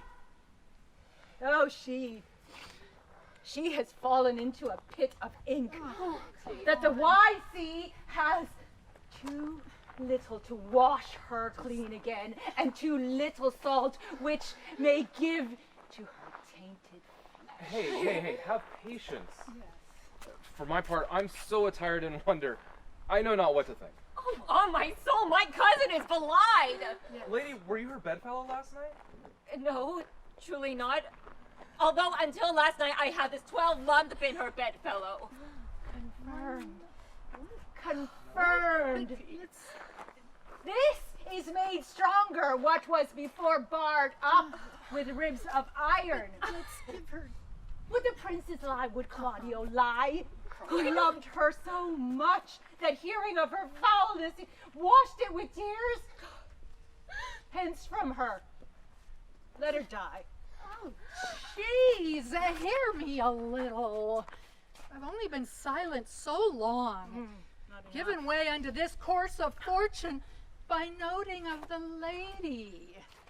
I've marked 1,000 blushing apparitions to start into her face, 1,000 innocent shames in angel whiteness beat away those blushes, and in her eye there hath appeared a fire to burn the errors these princes hold against her maiden truth. Oh, call me a fool. Trust not my reading nor my observations, which with experimental seal doth warrant the tenor of my book. Trust not my age, my reverence, my calling, nor my divinity. If this sweet lady lie not guiltless here under some biting error. Friar, it cannot be. thus sees that all she has left is that she will not add to her damnation. Sin of perjury, she not denies it. Why seek thou to cover with excuses that which appears in true nakedness? Lady, what man is he you are accused of? They know that to accuse me I know none. See? If I know more of any man alive than that which maiden modesty doth warrant, let all my sins lack mercy. My mother, prove you that any man with me conversed at hours unmeet, or that I yesternight maintained the change of words with any creature. Refuse me, hate me, torture me to death. You better believe it. There is some strange misprision in the princes. Hey, two of them have the very bent of honor, and if their wisdoms be misled in this, the practice of it lies in John the Bastard, whose spirits toil in frame of villainies. I do not know.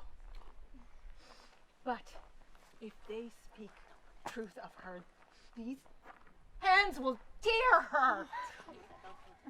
But if they wrong her honor, the proudest of them will hear it. Time has not yet dried up this blood of mine, nor age eat up my invention, nor fortune made havoc of my means, nor my bad life rift me so much of friends.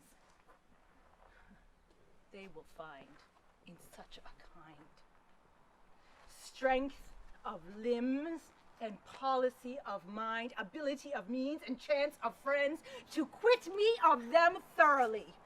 Pause a while, and let my counsel sway you in this case.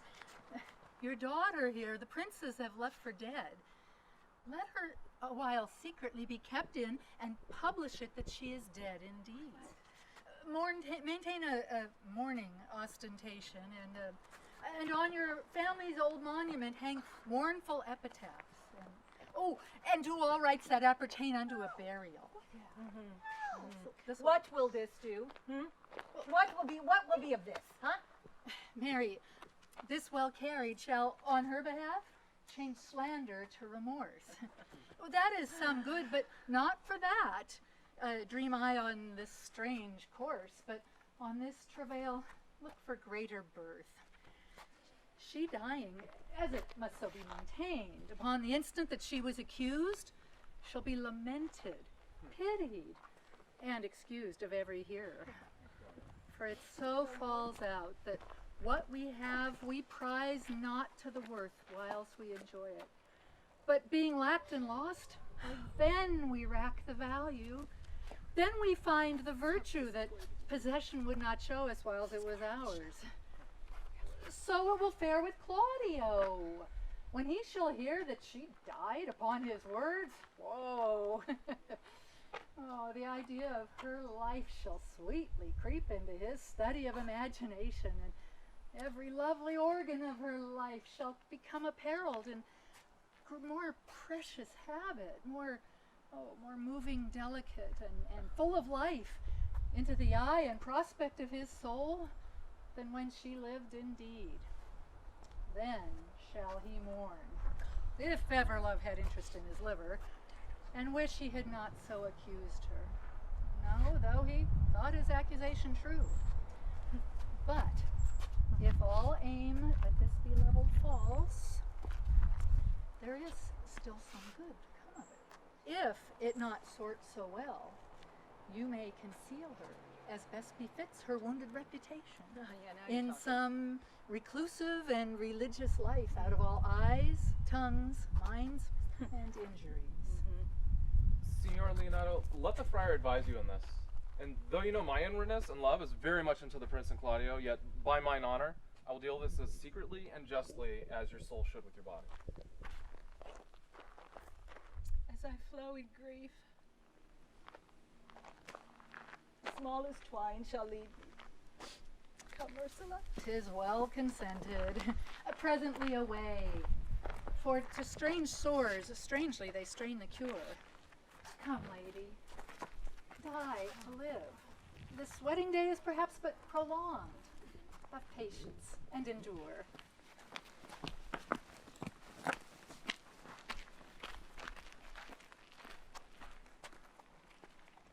Sweet Beatrice, have you wept all this while? Yea. I will weep a while longer. I will not desire that. You have no reason, I do it freely. Surely, I do believe your fair cousin is wrong. How much might the man deserve of me that would right her? Is there any way to show such friendship? Very even way, but no such friend. May a man do it? It is a man's office, but not yours. I do love nothing in the world so well as you.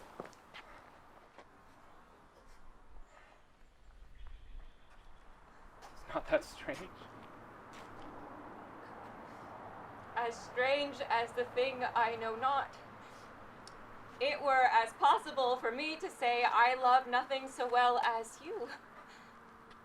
But believe me not, and yet I lie not. I confess nothing, nor I deny nothing. So I am sorry for my cousin. By my sword, Beatrice, thou lovest me. Do not swear and eat it. I will swear by it that you love me. I'll make him eat it that says I love not you. Will you not eat your word? With no sauce that can be devised to it. I protest. I love thee. Why, then God forgive me. What offense, sweet Beatrice? You have stayed me at a happy hour. I was about to protest I loved you. Then do it. With all thy heart. I love you with so much of my heart that none is left to protest. Come. Bid me do anything for thee.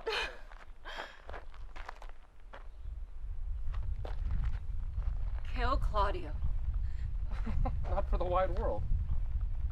You kill me to deny it. Farewell. Tarry, sweet Beatrice. I am gone, though I am here. There is no love in you. I pray you let me go. Beatrice. In faith, I will go. We'll be friends first. Oh, you dare easier be friends with me than fight with mine enemy. Is Claudio thine enemy? Is he not approved in the height of villain that hath slandered, scorned, dishonored my kinswoman? Oh, that I were a man. What?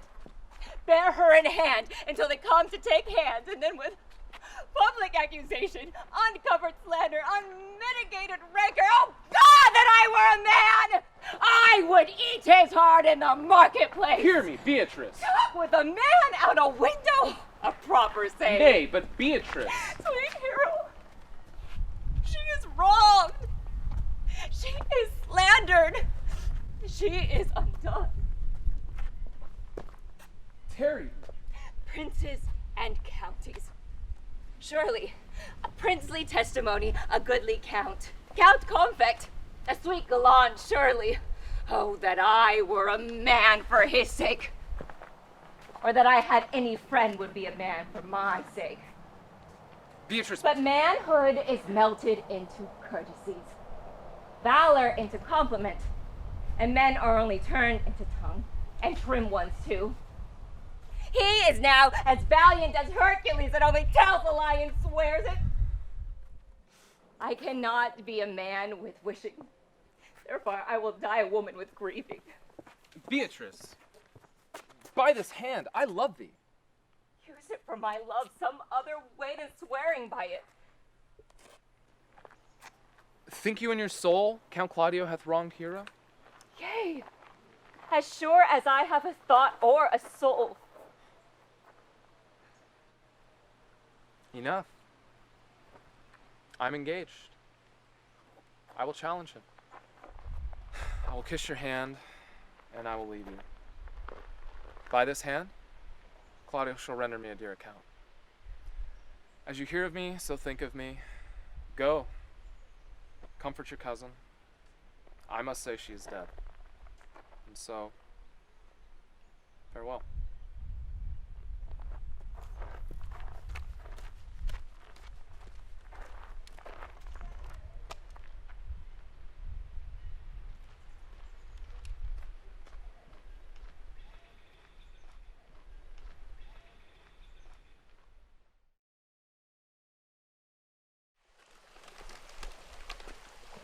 Onward.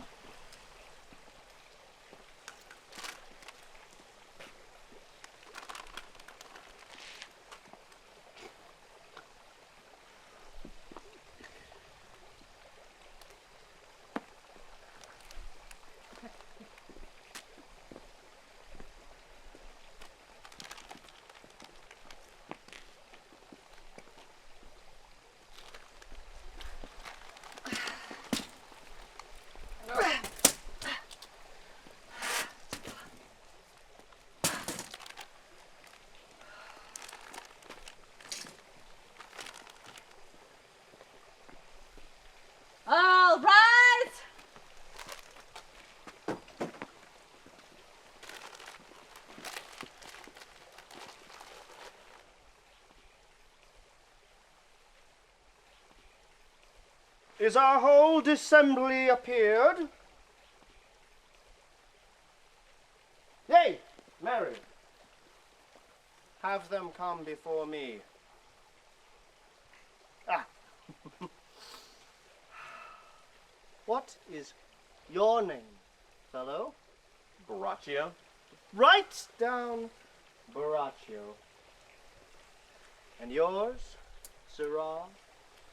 I am a gentleman, sir, and my name is Conrad. Pray write down Master Gentleman Conrad. Masters, do you serve God? Yeah? Sir? We hope. Write down that they hope they serve God. And write God first, for God defend. But God should go before such villains! Masters, it is proven already that you are little better than false knaves. How do you answer to this? Marry, sir, we say we are none. A marvelously witty fellow, but I will go about with him. Come hither, Sirrah. A word in your ear. Master, it is thought that you are false knaves! Master Constable, we say we are none. Oh, fellows, they are both in a tale. Oh, have you writ down that they are none? Master Constable, you go not the way to examine. You must call forth the watch that are their accusers. Oh, yea, that is the eftest way. Bring forth the watch. Honest neighbors, I charge thee in the prince's name, accuse these men. This man said, sir, that Don John, the prince's sister, was a villain. Why, this is flat perjury, to call a prince's sister villain? Master Constable. Oh, pray thee, fellow, peace. I do not like thy look, I promise thee. Oh, what heard you him say us? Mary, that he had received 1,000 ducats of Don John for accusing the lady hero wrongfully. Why, this is flat burglary. What else? And that Count Claudio did mean, upon his word, to disgrace Hero before the whole assembly and not marry her. Oh, thou villain! Thou wilt be condemned into everlasting redemption for this. What else? This is all. And this is more, master, than you can deny. This morning, Prince John has secretly stolen away, and Hero in this very manner accused, in this very manner refused, and upon the grief of this has suddenly died. Master Constable, let these men be bound and brought to Leonatus. I'll go before and show them their examination. Come, let them be opinioned. Let them be in the hands. Coxcomb? God's my life, where's the sexton? Have him write down the prince's officer, Coxcomb. Oh, thou naughty varlet, come bind him. Away! You are an ass. You are an ass! Dost thou not suspect my place? Dost thou not suspect my years? Oh, that he were here to have writ me down an ass. Oh, but masters, remember that I am an ass. Yet forget not that I am an ass. Out, thou villain! Thou art full of piety, which will be proven upon thee by good witness. I am a wise man, and which is more, an officer, and which is more, a householder, and as pretty a piece of flesh as any is in Messina, and one that knows the law. Go to, and a rich man enough go to, and one that hath had losses, and one that hath 2 gowns about him, and everything handsome about him. Thou to bring him away. Oh, have they been writ down an ass?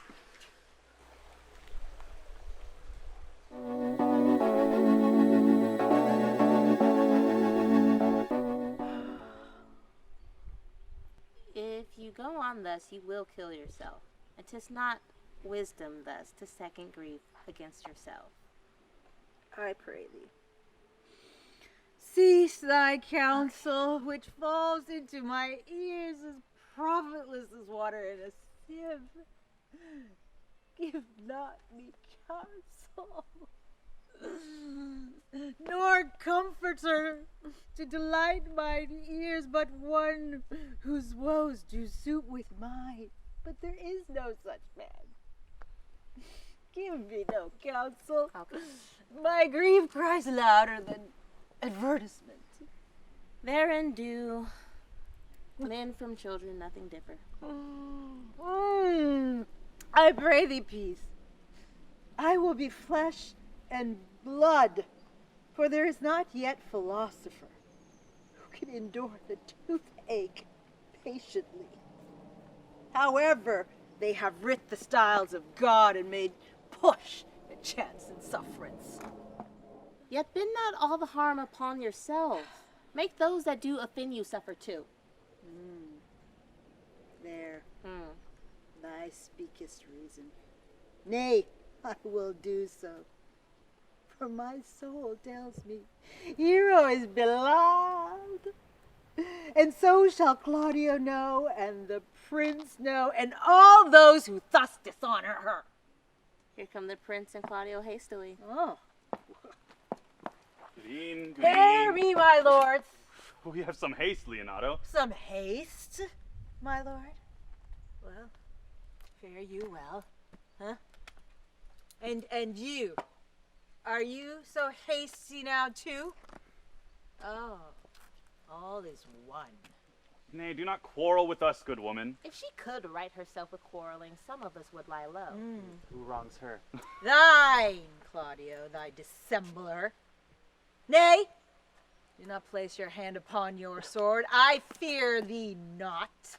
Mary, be true, my hand, if it should give your age such cause of fear. Did he just call me old? My No, he hand didn't. meant nothing to my sword.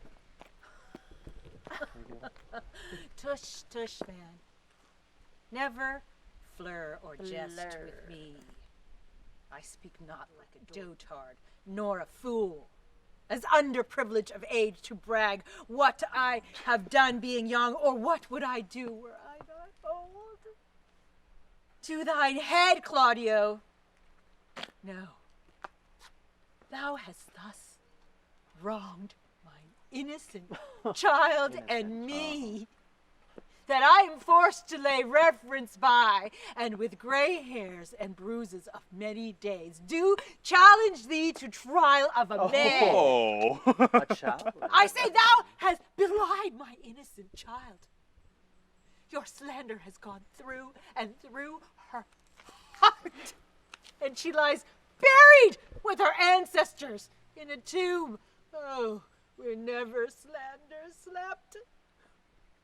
Save this of hers, framed by thy villainy. My villainy? Thine, Claudio, thine. No, you say not right. Insane.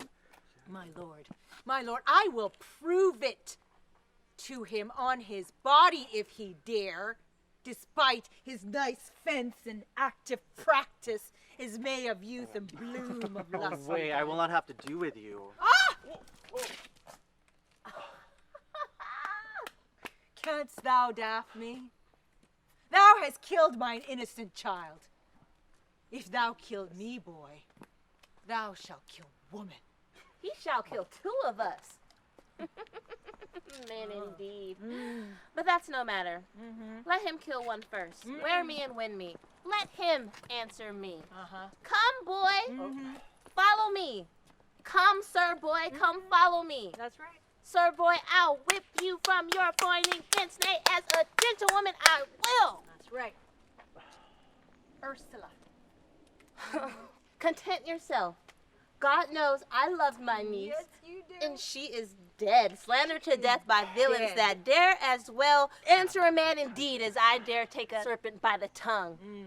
Boys, apes, braggarts, jacks, milksops. Milksops. But Ursula. Hold your content. Just let him get it. What, man? I know them. Yeah, and what they weigh, even to the utmost scruple. Scrambling, outfacing, fashion-monging boys that lie and cog and flout, deprave and slander. Go antically show outward hideousness and speak off half a dozen dangerous words how they might hurt their enemies if they durst. And this is all. Gentlewomen both, we will not wake your patience.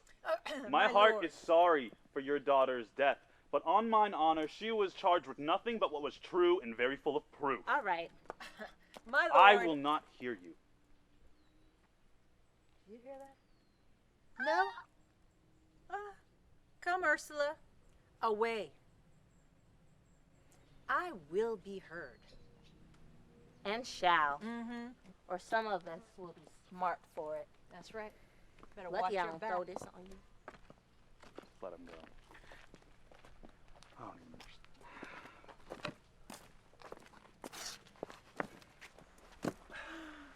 Oh, see, here comes the man we went to seek. Oh, now, senor, what news? Good day, my lord. Welcome, senor. You are almost come to part almost to fray. Oh, we had like to have had our two noses snapped off with two old women without teeth. Leonardo and Ursula. What thinkest thou? Had we fought, I doubt we should have been too young for them. In a false quarrel, my lord, there is no true valor. I came to seek you both. Oh, we have been up and down to seek thee, for we are high-proof melancholy and would fain have it beaten away. Indeed. Wilt thou use thy wit? It's in my scabbard. Shall I draw it? Dost thou wear thy wit by thy side? Oh, never any did so, though very many have been beside their wit. I will bid thee draw, as we do the minstrels. Draw, to pleasure us. Oh, as I am an honest man, he looks pale. Art thou sick or angry? What? Courage, man. What though care killed a cat, thou hast metal enough in thee to kill care. Sir, I shall meet your wit in the career, and you charge it against me. I pray you choose another subject. Oh, nay, give him another staff. This last was broke cross. Oh, by this light he changes more and more. I think he be angry indeed. Oh, if he be, he knows how to turn his girdle. Shall I speak a word in your ear? God bless me from a challenge. You are a villain. I jest not. I will make it good how you dare, with what you dare, and when you dare. Do me right, or I will protest your cowardice. You have killed a sweet lady, and her death shall fall heavy on you. Let me hear from you. Well, I will meet you, so I may have good cheer. What, a feast? A feast? In faith I thank him, for he hath bid me to a calf's head and a capon, the which if I do not carve most curiously, say my knife's not. Shall I not find a woodcock too? Sir, your wit ambles well. It goes easily. Oh, I'll tell thee how Beatrice praised thy wit the other day. I said, thou hast a fine wit. True, said she, a fine little one. No, said I, a great one. Oh. Just, said she, a great gross one. Nay, said I, a good wit. True, said she, it hurts nobody. Nay, said I, the gentleman is wise. Certain, said she, a wise gentleman. Nay, said I, he hath the tongues. That I believe, said she. For he swore a thing to me Monday night, which he forswore Tuesday morning. And thus did she an hour together transshape thy particular virtues. And yet she concluded with a sigh, thou wast the properest man in California. For the which she wept heartily and said she cared. Yes. Not. That she did. But yet for all that, and if she did not hate him deadly, she would love him dearly. An old woman's daughter told us all. Oh, all. And moreover, God saw him when he was hid in the garden. Oh, but when shall we set the savage bull's horns in the sensible Benedick's head? Yea, and text underneath, here dwells Benedick, the married man. Fare you well, boy. You know my mind. I will leave you now to your gossip-like humor. You break jests as braggarts do their blades, which, God be thanked, hurt not. My lord, for your many courtesies, I thank you. I must leave your company. Your sister Don John is fled from Messina. You have among you killed a sweet and innocent lady. My lord Blackbeard there, he and I shall meet. Until then, peace be with you. He is in earnest. In most profound earnest. And I'll warrant you for the love of Beatrice. And hath challenged thee. Most sincerely. What a pretty thing man is when he goes off in his doublet and hose and leaves off his wit. He's then a giant to an ape, but then is an ape a doctor to such a man? But soft you and let me be. Pluck up my heart and be sad. Did he not say my sister was fled? Come, you villains. And if justice cannot tame you, she shall ne'er weigh more reasons in her balance. And you be a cursing hypocrite once, you will be looked to. How now? 2 of my sister's men bound, Baraccio 1. Officers, what offense have these men done? Mary, sir, they have committed false report. Moreover, they have spoken untruths. Secondarily, they are slanderers. 6th, and lastly, they have belied a lady. Thirdly, they have verified unjust things. And to conclude, they are lying knaves. First, I ask thee what they have done. Thirdly, I ask thee what's their offense. 6th and lastly, what you lay to their charge. And to conclude, why they are committed. Rightly reasoned, and in his own division, and by my troth, there's one meaning well suited. Who have you offended, masters, that you are bound to your answer? This learned constable is too cunning to be understood. What offense have you done? Sweet prince, let me go no farther to mine answer. To hear me, and let this count kill me. I have deceived even your very eyes. What your wisdoms could not discover, these shallow fools have brought to light, who, in the night, have heard me confess to this man that your sister, Don John, hath incensed me to slander the lady hero. How you were brought to the orchard and saw me court Margaret in hero's garments. How you disgraced her when you should marry her. My villainy they have upon record, which I had rather seal with my death than repeat over to my shame. The lady is dead upon mine and my master's false accusations, and I briefly wish nothing more than the reward of a villain. Runs not this speech like iron through your blood? I have drunk poison whilst he uttered it. But did my sister set thee unto this? Yea, and paid me richly for the practice of it. She is composed and framed of treachery, and fled she is upon this villainy. Sweet hero, now thy image doth appear in the rare semblance that I loved at first. Come, you villain. Come, come. By now our sexton hath reformed Signora Leonato of the matter. And, gentlemen, if time and place shall serve, please remember that I am an ass. Look! Look, here comes Signora Leonato! Which of these is he? Let me see his eyes, that when I look upon another, I may avoid him. Which of these is he? If you would know your wronger, look on me. Art thou the swine, with thy breath, killed my innocent child? Yea, even I alone. No, no, villain. Thou beliest thyself. Here lie a pair of honorable men. The third has fled who had a hand in it. Thank you, princes, for my daughter's death. Yes, record it with your high and worthy deeds. 'Was bravely done. If you bethink you of it. I know not how to pray your patience. Yet sinned I not, but in mistaking. Oh, yeah. I cannot bid you bid my daughter live. That were impossible. But I pray thee both, possess the people of Messina here how innocent she died. And if your love can labor aught in sad invention, hang an epitaph upon her tomb, and sing it to her bones. Sing it tonight. Tomorrow come you to my house, and since you could not be my son-in-law, be yet my nephew. My sister here has a daughter the copy of my child who is dead. Give her the right you should have given her cousin, and so dies my revenge. Oh, Leonardo, your overkindness doth wring tears from me.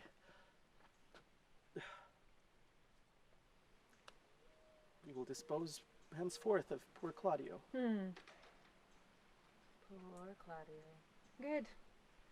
Tomorrow, then, I shall expect your coming. Tonight, I will take my leave. This naughty man shall face to face be brought to Margaret. That's right. Who I believe was packed in all this wrong, hired to it by your sister, Don Pedro. No, my lady, I swear by my soul, she knew not what she did when she spoke to me, but hath always been just and virtuous in anything that she did by me.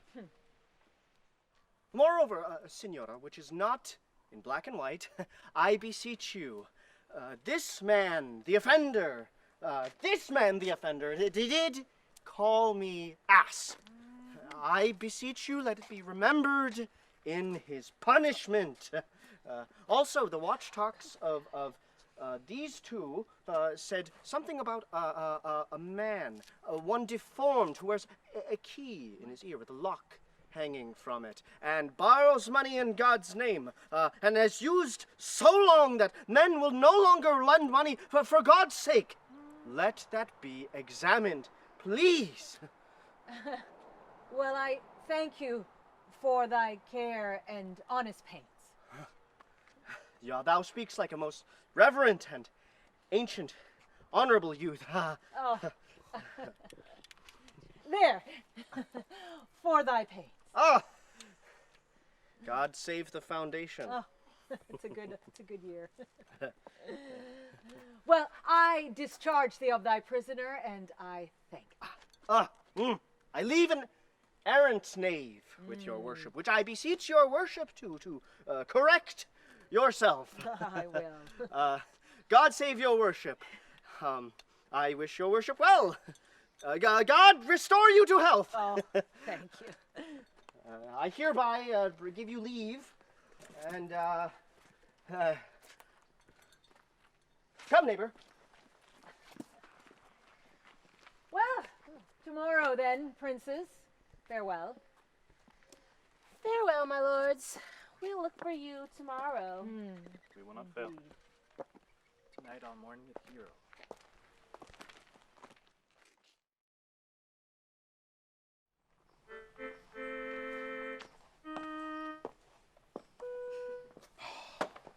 Pray thee, sweet Mistress Margaret, deserve well at my hands by helping me to the speech of Beatrice.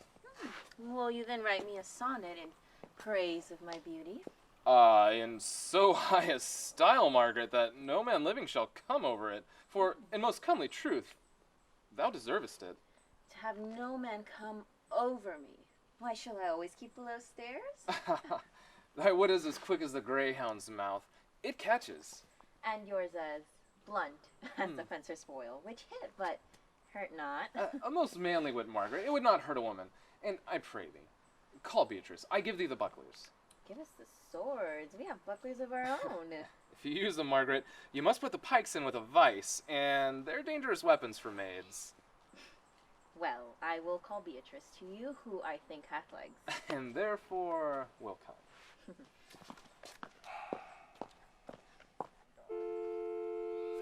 God of love that sits above and knows me Ah, how pitiful I deserve. I mean in singing, but in loving. Leander, the good swimmer, Troilus, the first employer of panders, and a whole bookful of these quondam carpet-mangers, whose names yet run smoothly in the even road of a blank verse. Why, they were never so turned over and over as my poor self in love. Mary, I cannot show it in rhyme. I've tried. I can find no rhyme for lady but baby in innocent rhyme. For scorn, horn, hard rhyme. For another school, fool, babbling rhyme. Very ominous endings. No, I was not born under a rhyming planet, nor I cannot woo in festival terms. Sweet Beatrice, wouldst thou come when I called thee? Yea, senor, and depart when you bid me. Oh, but stay till then. Then it's spoken. Fare you well now. And yet, ere I go, let me go with what I came, which is with knowing what hath passed between you and Claudio. Only foul words. And thereupon I will kiss thee. Foul words is but foul wind, and foul wind is but foul breath, and foul breath is noisome. Therefore I will depart unkissed. Thou hast frighted the word out of its right sense. So forcible is thy wit. But I must tell you plainly, Claudio undergoes my challenge. And either I must hear from him shortly, or I will subscribe him a coward. Now, I pray thee, tell me, which of my bad parts didst thou first fall in love with me? For them all together, which maintain so politic a state of evil that they will not admit any good part to intermingle with them. But for which of my good parts did you first suffer love for me? Oh, suffer love, a good epithet. I do suffer love indeed, for I love thee against my will. In spite of your heart, I think. Alas, poor heart. If you spite it for my sake, I will spite it for yours, for I will never love that which my friend hates. Thou and I are too wise to woo peaceably. It appears not in this confession. There's not one wise man among 20 that will praise himself? An old instance, Beatrice, that lived in the lime of good neighbors. If a man do not in this age erect for himself a tomb ere he dies, he'll live no longer in monument than the bell rings or the widow weeps. How long is that, think you? Question. Why, an hour in clamor and a quarter in room. Therefore, is it not more expedient for the wise, if Dawn Worm, her conscience, find no impediment to the contrary, to be the trumpeter of her own virtues, as I am myself? Now, so much for praising myself, who I can bear witness is praiseworthy. Now, I pray thee, tell me, how doth your cousin? Very ill. And how do you? Very ill, too. Serve God. Love me and mend. Now I will leave you too, for here comes one in haste. Madam, you must come to your auntie. Yonder's old coil at home. It is proved. Lady Hero has been falsely accused. The prince and Claudio mightily abused. And Don John is the author of it all. And she is fled and gone. Will you come present? Will you go hear this news, senor? I will live in thy heart, die in thy lap, and be buried in thine eyes. And moreover, I will go with thee to thy aunties.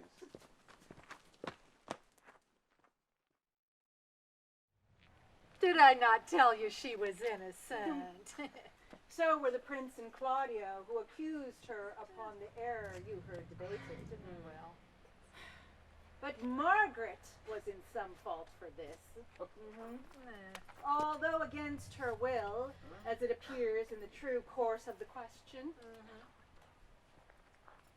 That's right, Ursula. She was. Well, I am glad all things sort so well. So am I, else by faith being enforced to call young Claudio to a reckoning for it. Well, daughter, and gentlewomen all, withdraw into a chamber by yourselves, and when I call for you, come hither, mask. Go, quickly.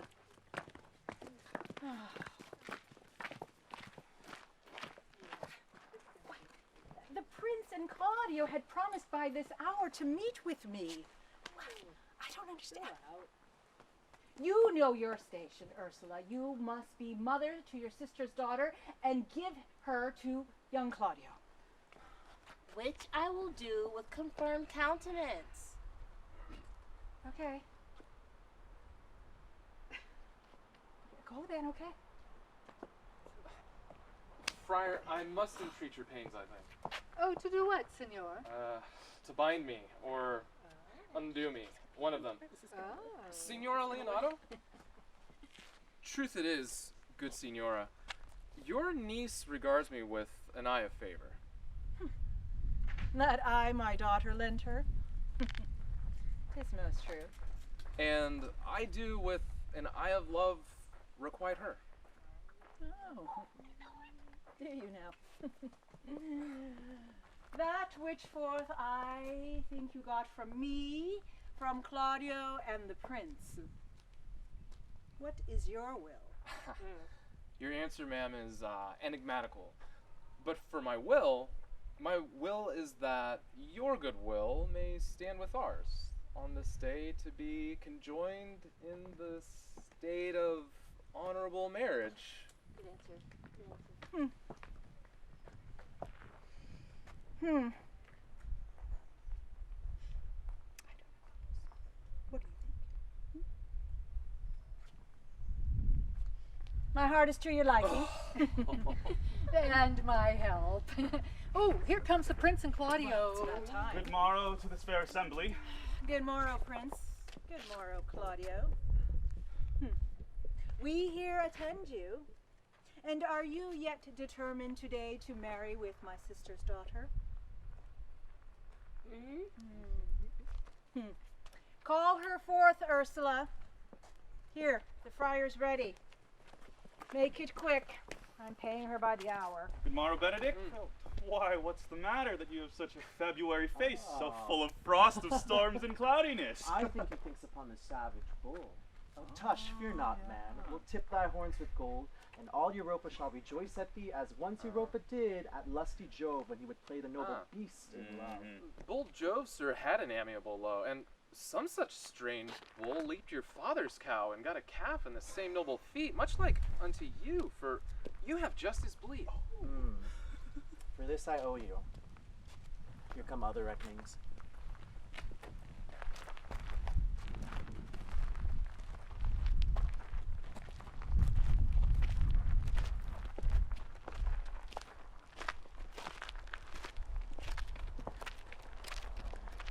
Which is the lady I must seize upon? This is she, and I do give you her. Why then, she is mine. Sweet, let me see your face. No. No, that you shall not. Till you take her hand before this friar and swear to marry her. Swear. Give me your hand. For this holy friar, I am your husband, if you like of me. And when I lived, I was your other wife. And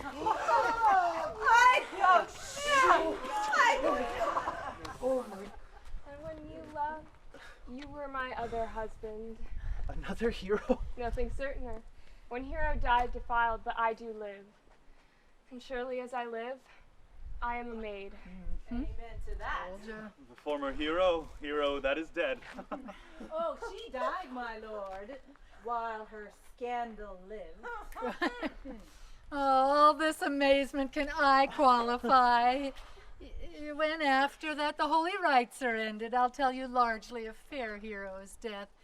Meantime, let wonder seem familiar, and let us to the chapel presently. Soft and fair friar? Which is Beatrice? Oh. I answer to that name. What is your will? Do not you love me? Why, no. No more than reason. Well, then your aunt and the prince and Claudio are deceived. They swore you did. Do not you love me? Troth, no. No more than reason. Why then my cousin, Margaret, and Ursula are much to see, for they did swear you did. They swore you were almost sick for me. They swore you were well nigh dead for me. 'Tis no such matter. Then you do not love me. No, truly, but in friendly recompense. Come, niece. I am sure you love the gentleman. And I'll be sworn upon it that he loves her, for here's a paper written in his hand, a halting sonnet of his own pure brain, fashioned to Beatrice. And here's another, writ in my cousin's hand, stolen from her pocket containing her affection onto Benedick.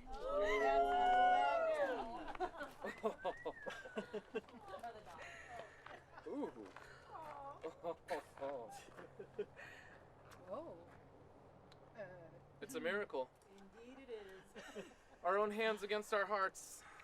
Come, I will have thee. But by this light, I take thee for pity. I would not deny you, but by this good day, I yield upon great persuasion, and partly to save your life, for I was told you were in consumption. Peace. I will stop your mouth.